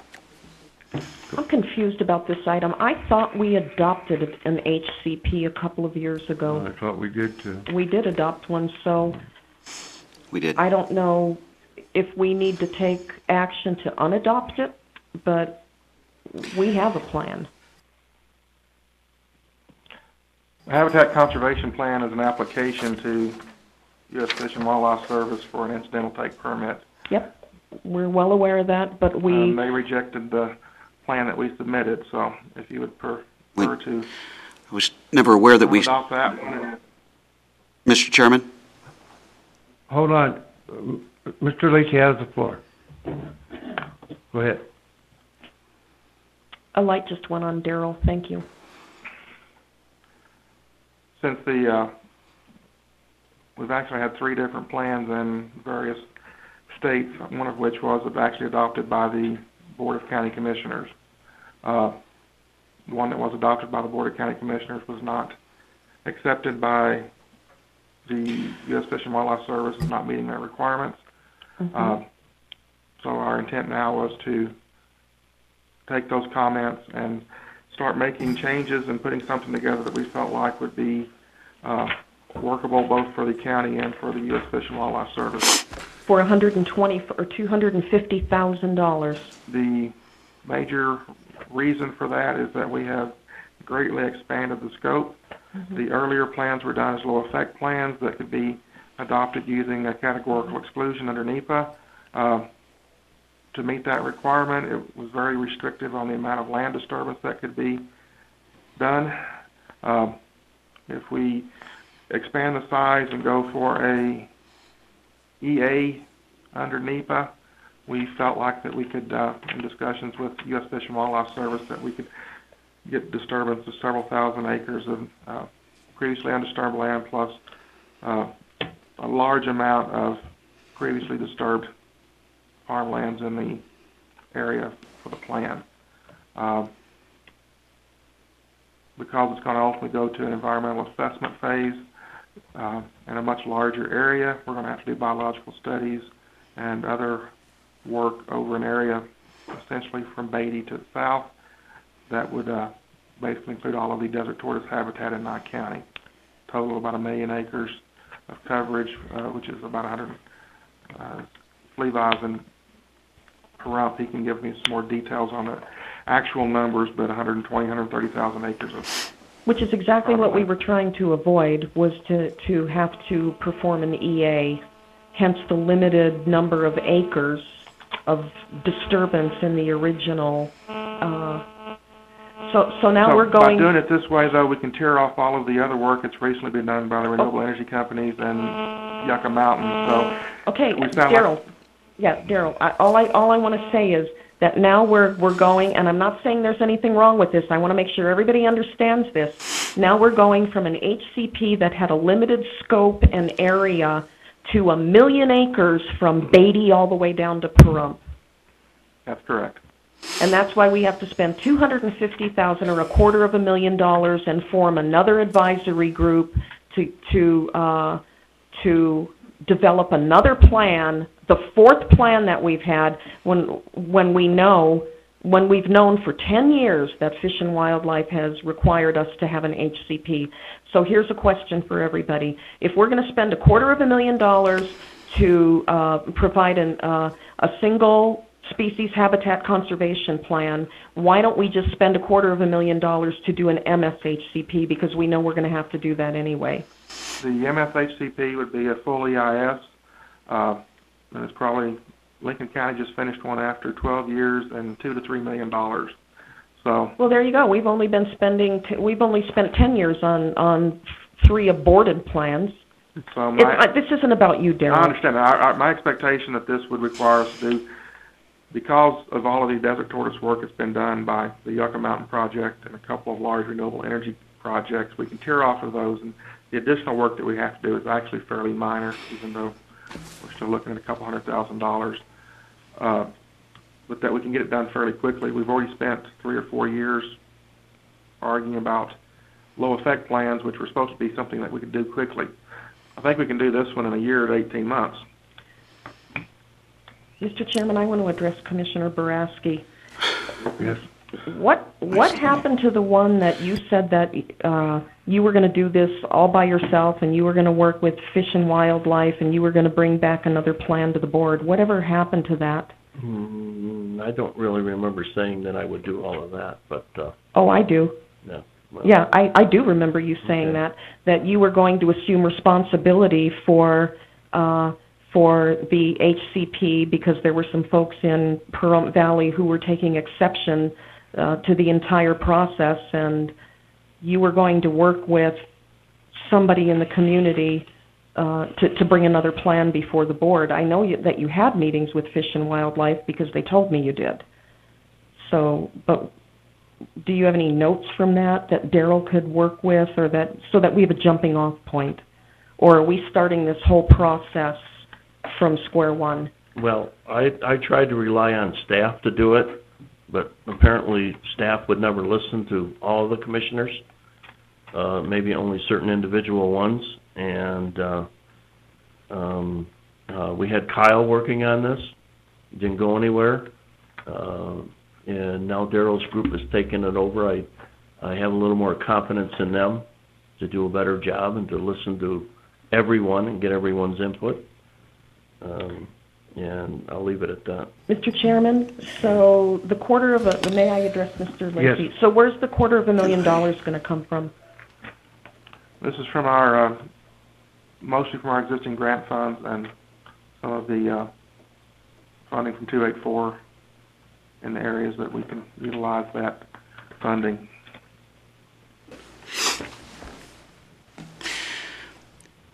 Darryl, this would be a good place to ask our renewable energy partners to divvy up some, and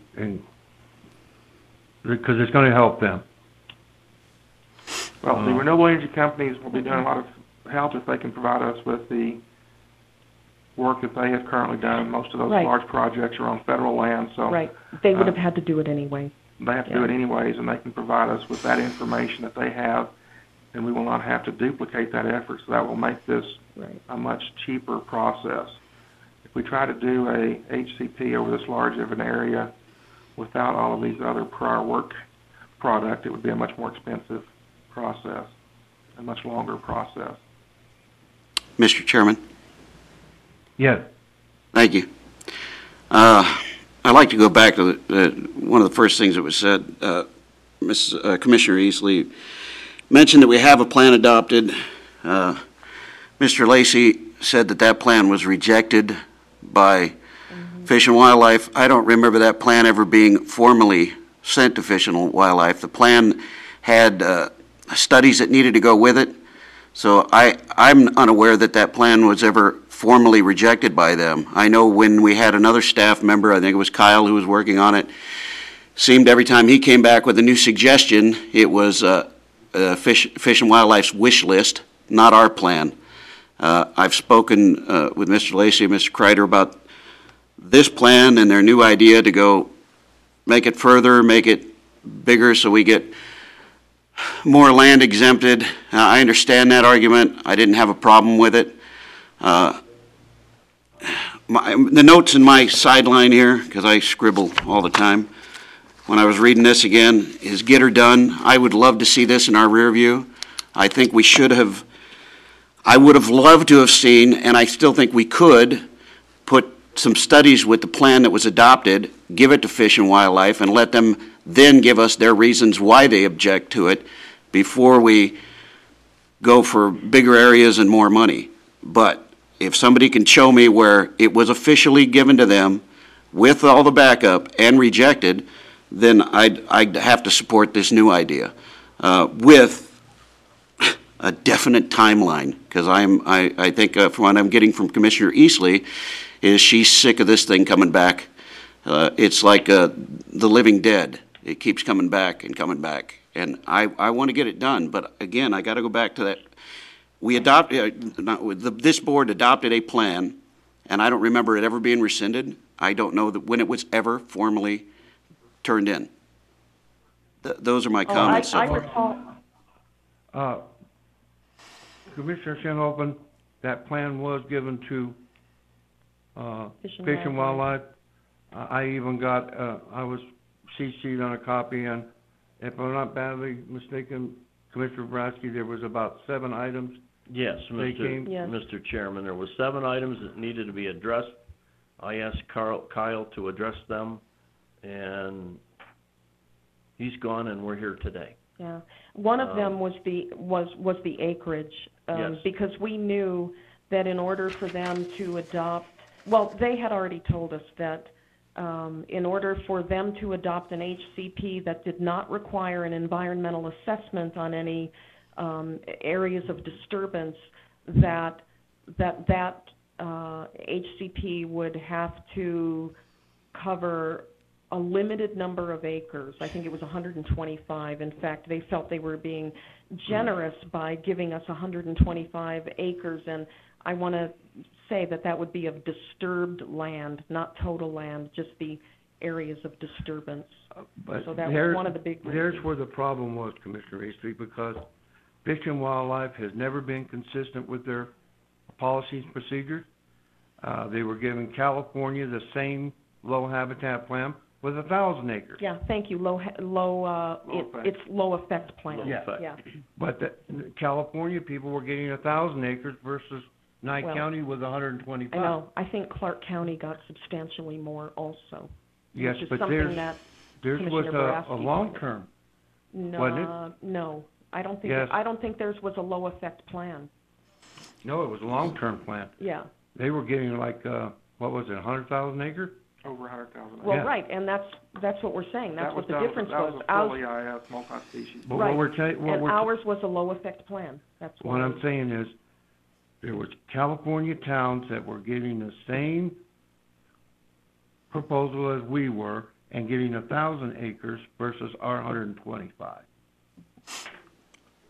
Mr. Chairman, so when the plan was given to Fish and Wildlife, were they given all of the backup data, all the studies, the surveys we've done too? Because that's what was missing from that plan, and I am intimately familiar with it because I helped work on it. But I then, of course, didn't have a vote on the board. I wasn't a member of the board.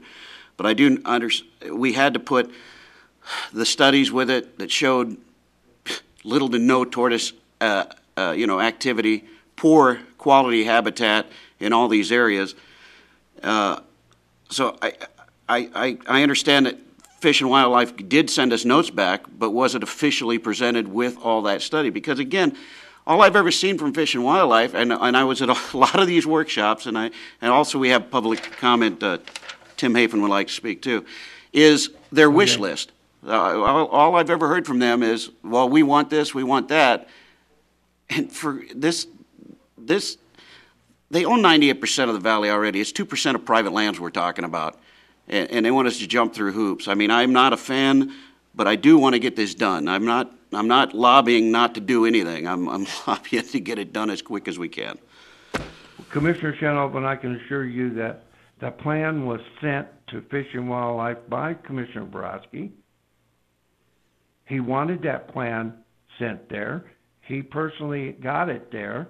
I can assure you that they read the plan because they sent him 7 objections to the plan. Am I correct, Commissioner Brasky? Yes, Commissioner Hollis. So, did he send It was a draft. It was a draft plan. Right. He didn't send 10 boxes of documents to him, I don't think. No. But they knew that they had been given those documents that you're talking about time and time again. So they know that these desert tortoise surveys were being taken and that none of the acreage that these plans were adhered to ever had a tortoise on them. And I think there was 10 of them. Quite a few. But So- unless it's officially There was a plan, it was adopted by this board, it was sent to Fish and Wildlife. Fish and Wildlife sent us 7 objections to it. Kyle, I think some of our staff dropped the ball on the 7 objectives. I don't know if they ever got back to Fish and Wildlife, but that's beside the point. What are we gonna do here? Well, that was my point, actually.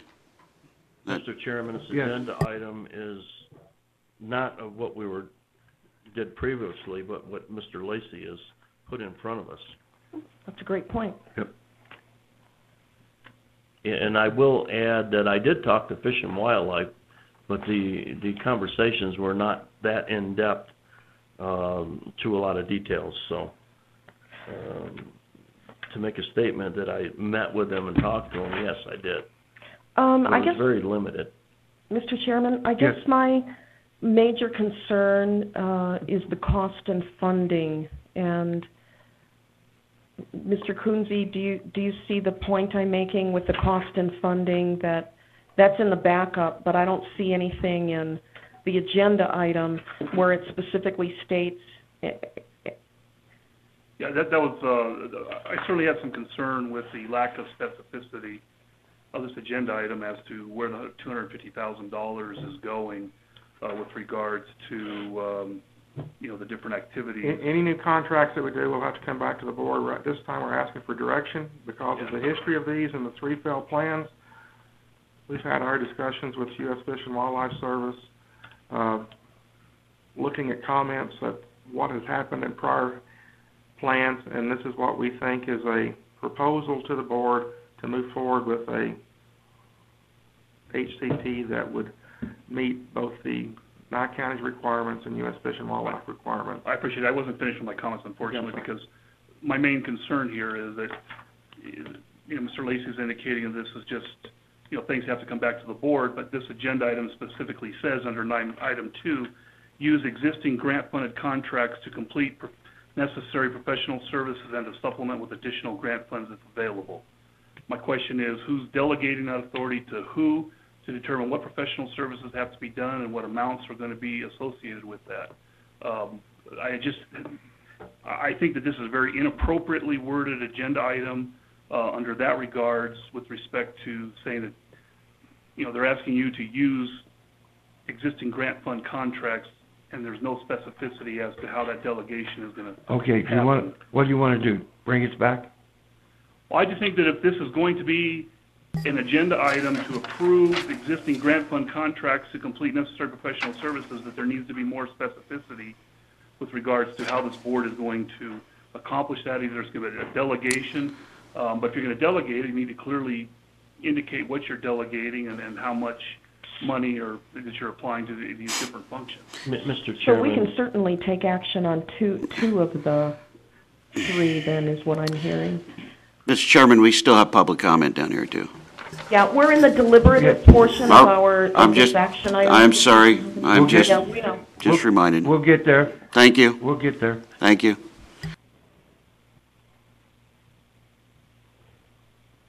So do I hear you saying that we can take action on 2 of these items? Or? Absolutely. As far as, Okay.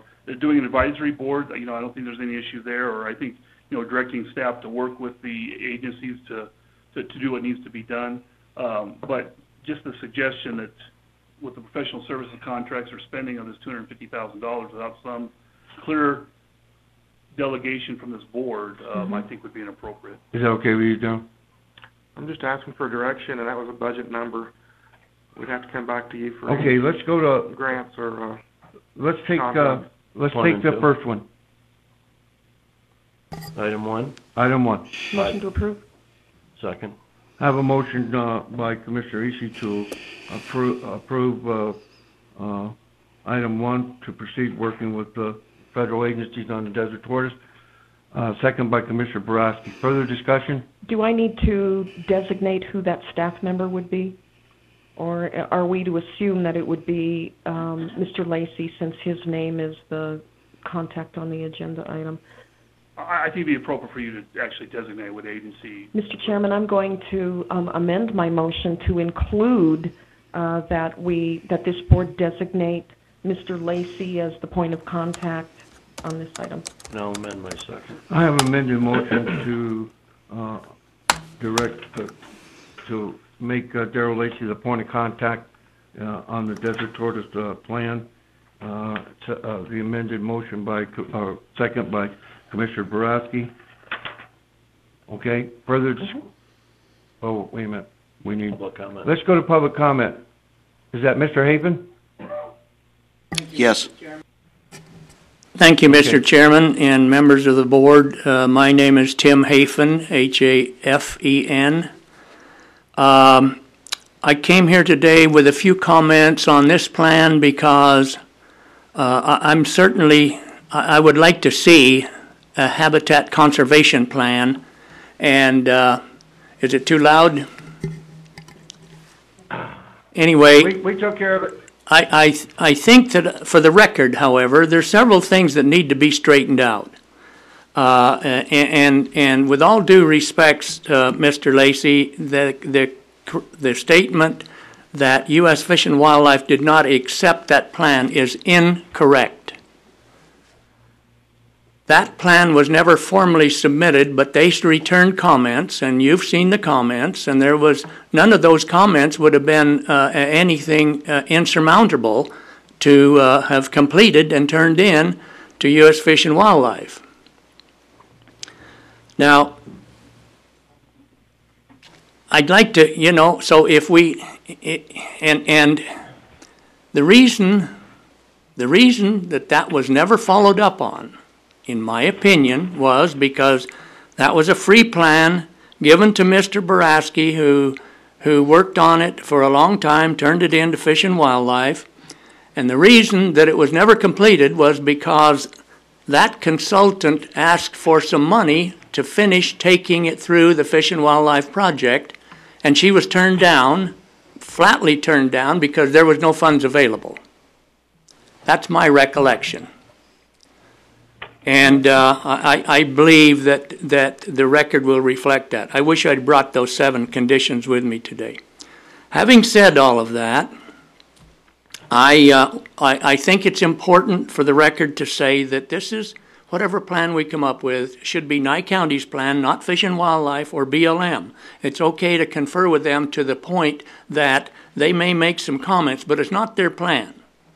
And I believe at this point that the original plan would have flown very nicely had it followed through all the way.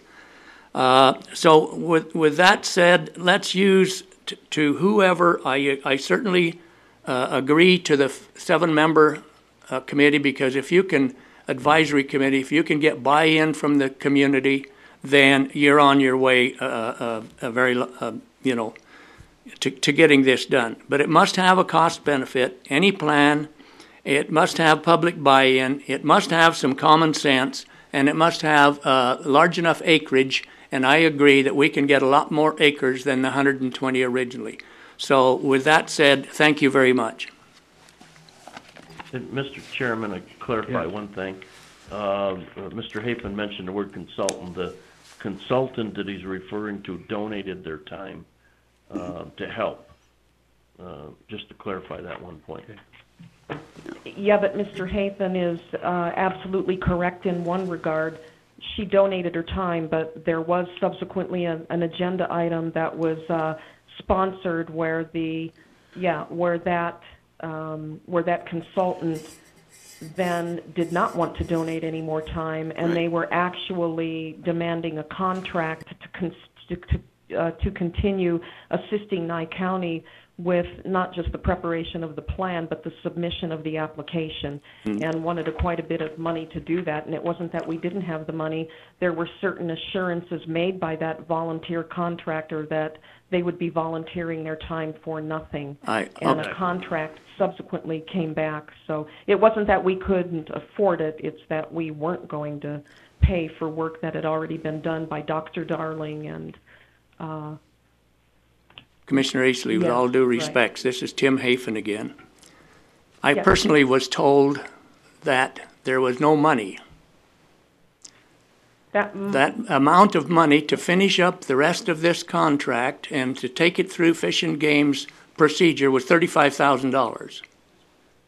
Right. So having said all of that, I just want to make sure that the record is correct. Thank you. Okay, I think we're both right, Tim. There was no money left on the grant. There was no money left on the grant. We had already expended all the funds from the grant, but there could have been money available from another source, but my recollection was that this board was not going to pay to have work done, to submit the application that staff could have done.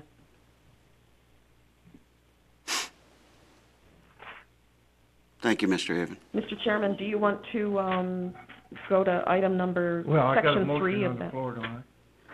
You never vote, yeah, there was a motion for number 1. Okay. Further discussion? Call for the question. All in favor? Aye. Aye. No. Opposed? No. Passes 4-1. Okay, we'll go to the same item, 27B, number 3. So this is applicants for Desert Tourist Habitat Advisory Board. Staff recommends 7 members. I was not involved in the first 3 HCPs that were prepared.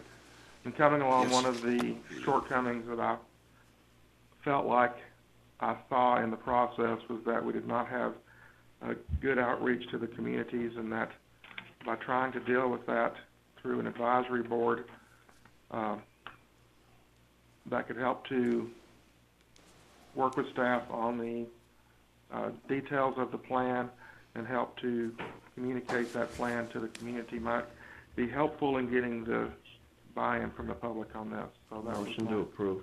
Second. I have a motion by Commissioner Boraski to approve, second by Commissioner Wickman. Further discussion? Mr. Chairman? Yes. I think that we need to make it perfectly clear that there will be no compensation for these board members beyond per diem, I'm assuming, if they have to travel to go to a meeting. And we need to make it perfectly clear that if this board is going to appoint these advisory board members, that they are subject to all of the open meeting laws. Mr. Chairman? Yes. I just want to say that we may have had some differences on how things transpired in the past. The idea of a board to review any plan that comes forward, so we have stakeholder buy-in, I think is a very good thing to have. That's all. Okay. Darrell, will these advisory board members also be holding community outreach meetings? Will that board be responsible for those too? I sure hope so. And since this would be a So do I. subject to the Open Meetings Act, then there'd be a lot of opportunities when we have these meetings to have Well, you can hold interaction. public hearings in the chambers, and some can be held in daytime, some can be held at night, so you get a range of people. Yeah, Mr. Chairman, I revised my motion to include no compensation, and that Darrell can direct them on the outreach to the communities. I'll amend my second. I have amended motion and an amended second. You get all that on there, Ben? Okay, further discussion? Call for the question. All in favor? Aye. Aye. Any opposed? Passes 5-0. Here's a funding question for you, Pam. If we're going to have one member from each of the town boards of Pahrump, Amargosa, and Beatty, are we going to compensate them on per diem, or will their Just said no towns do that? No, I didn't say no per diem. I said no compensation. That means no, we're not going to pay them $85 a meeting, but they're entitled to per diem, meals and travel. Yes, I mean, if that's the board's wish, we can do that. So then, Daryl, that would come out of your budget? Okay, thank you. Mr. Chairman, could we take 5 minutes, please? Yes. Could we have a 5-minute break, please? Yes. Thank you.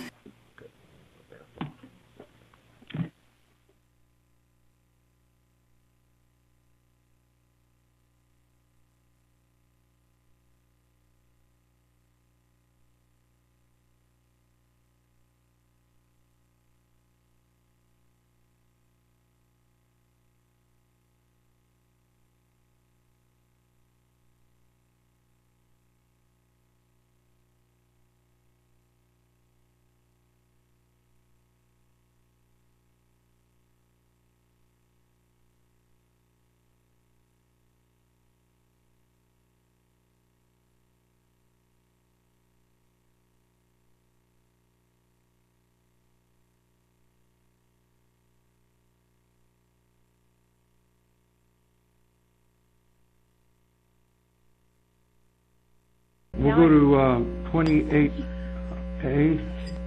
Does any commissioner have any expertise communication or conflict of interest? No.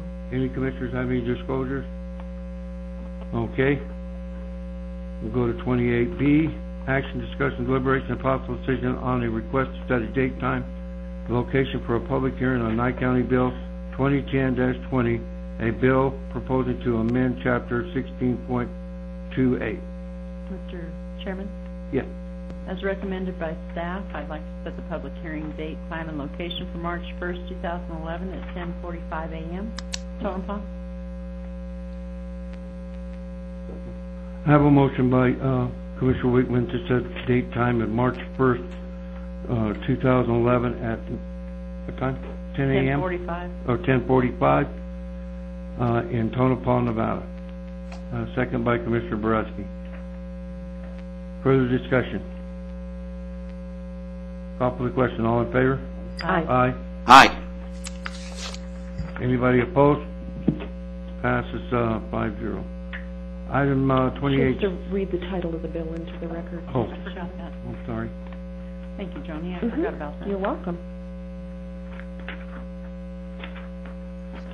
This is a bill proposing to amend Chapter 16.28 of the Nye County Code relating to the division of land within the Pahrump Regional Planning District by amending Section 1627.170.H.1. Where are you? Title of the bill? Yeah, but mine says 16.28. What did I say? 16.27. Did I? Yeah. Oh, I'm sorry. 16.28.170.H.1. Additional requirements, water rights, and all other matters properly related thereto. Thank you. Now we'll go to 28C. Action, discussion, deliberation, possible decision on a request to set a date, time, location for public hearing on Nye County Bill 2010-21, a bill proposing to amend Chapter 16.20 of Nye County Code relating to division of land within all areas of Nye County. Mr. Chairman? Yes. As staff recommends, I'd like to set the public hearing date, time, and location for March 1st, 2011 at 10:40. You're actually proposing Okay, I would the like to bill. propose Yeah. the bill and set a public hearing for March 1st, 2011 at 10:45 a.m. in Tonopah, Nevada. I have a motion by Commissioner Wickman to set a date, time, and location of March 1st, 2011 at 10:45 a.m. in Tonopah, Nevada. Second by Commissioner Boraski. Further discussion? Call for the question. All in favor? Aye. Aye. Aye. Anybody opposed? Passes 5-0. Thank you, Kelly. Thank you. Nice seeing you. Would you like me to read the this title then? of the bill into the record? We'll go ahead and read the bill. A bill proposing to amend Chapter 16.20 of the Nye County Code relating to the division of land within all areas of Nye County with the exception of the Pahrump Regional Planning District by amending Section 16.20.190.E.2.A, development standards, water rights, and all other matters properly related thereto. Could you say that again? No, I'm kidding. I'll go item 30A, action, discussion, deliberation, and possible decision for approval to apply for 2 separate FAA grants. One, Gabbs Airport resurfacing, unpaved runway in the amount of $200,000, of which, 10,000, 5% is a county match fund. Second, Beatty Airport runway for $1,140,000, of which 57,000, 5% match is a county match fund. The total matching funds for both of these grant applications amount to $67,000. Dave, this is based on our ACIPs, It is. and the FAA staff in Burlingame helped you formulate or develop these plans. That is correct. So we know that they support this work, and it is their intent to fund it. That is correct. Then my motion is to approve. I'll second. I have a motion by Commissioner Commissioner Eastley to approve, second by Commissioner Wickman. Further discussion? Call for the question. All in favor? Aye. Aye. Opposed? Passes 5-0. Do we have anything else? I wish we could get 5%, I know, match on, these are just really tremendous public works projects. I'd like to go back to Commissioner Manager's comments for a quick question Okay, for we're going back to item 8, Commissioner Management comments. Commissioner Eastley. Can anybody tell me, I'm getting emails from the Tonopah community, what's the status of the fitness center over here? We just let the contract out, and people want to know when they can get back in there. The final walkthrough will be this week? Final walkthrough meaning completion of the work? Yes. Okay. Maybe we need to go over there and take a look. Okay. Why All right. don't you? I'm going to. Okay. All right, thank you. Anything else? This week, it might be next week, but it's very, very soon. Okay. Okay. Did you have one, Butch? Do you have one? No, I had something in the... Your mic's off. Item 34, is there any general public comments? None here. Item 35, announcements? Yeah, Mr. Chairman, Yes. I believe we're doing a open house, or I don't know what we're calling it, a workshop, February 12th at 1 p.m. at the Pahrump Museum to highlight the new exhibit for NWRPO. We'd like to invite the general public to come out and give us their opinions on the Yucca Mountain project. Thank you. Thank you for that announcement. Anything else? Item 36. Second. I have a motion by Commissioner Bobrowski to adjourn, second by Commissioner Wickman. Further discussion? Call for the question. All in favor? Aye. Opposed? Passes 5-0. We're adjourned.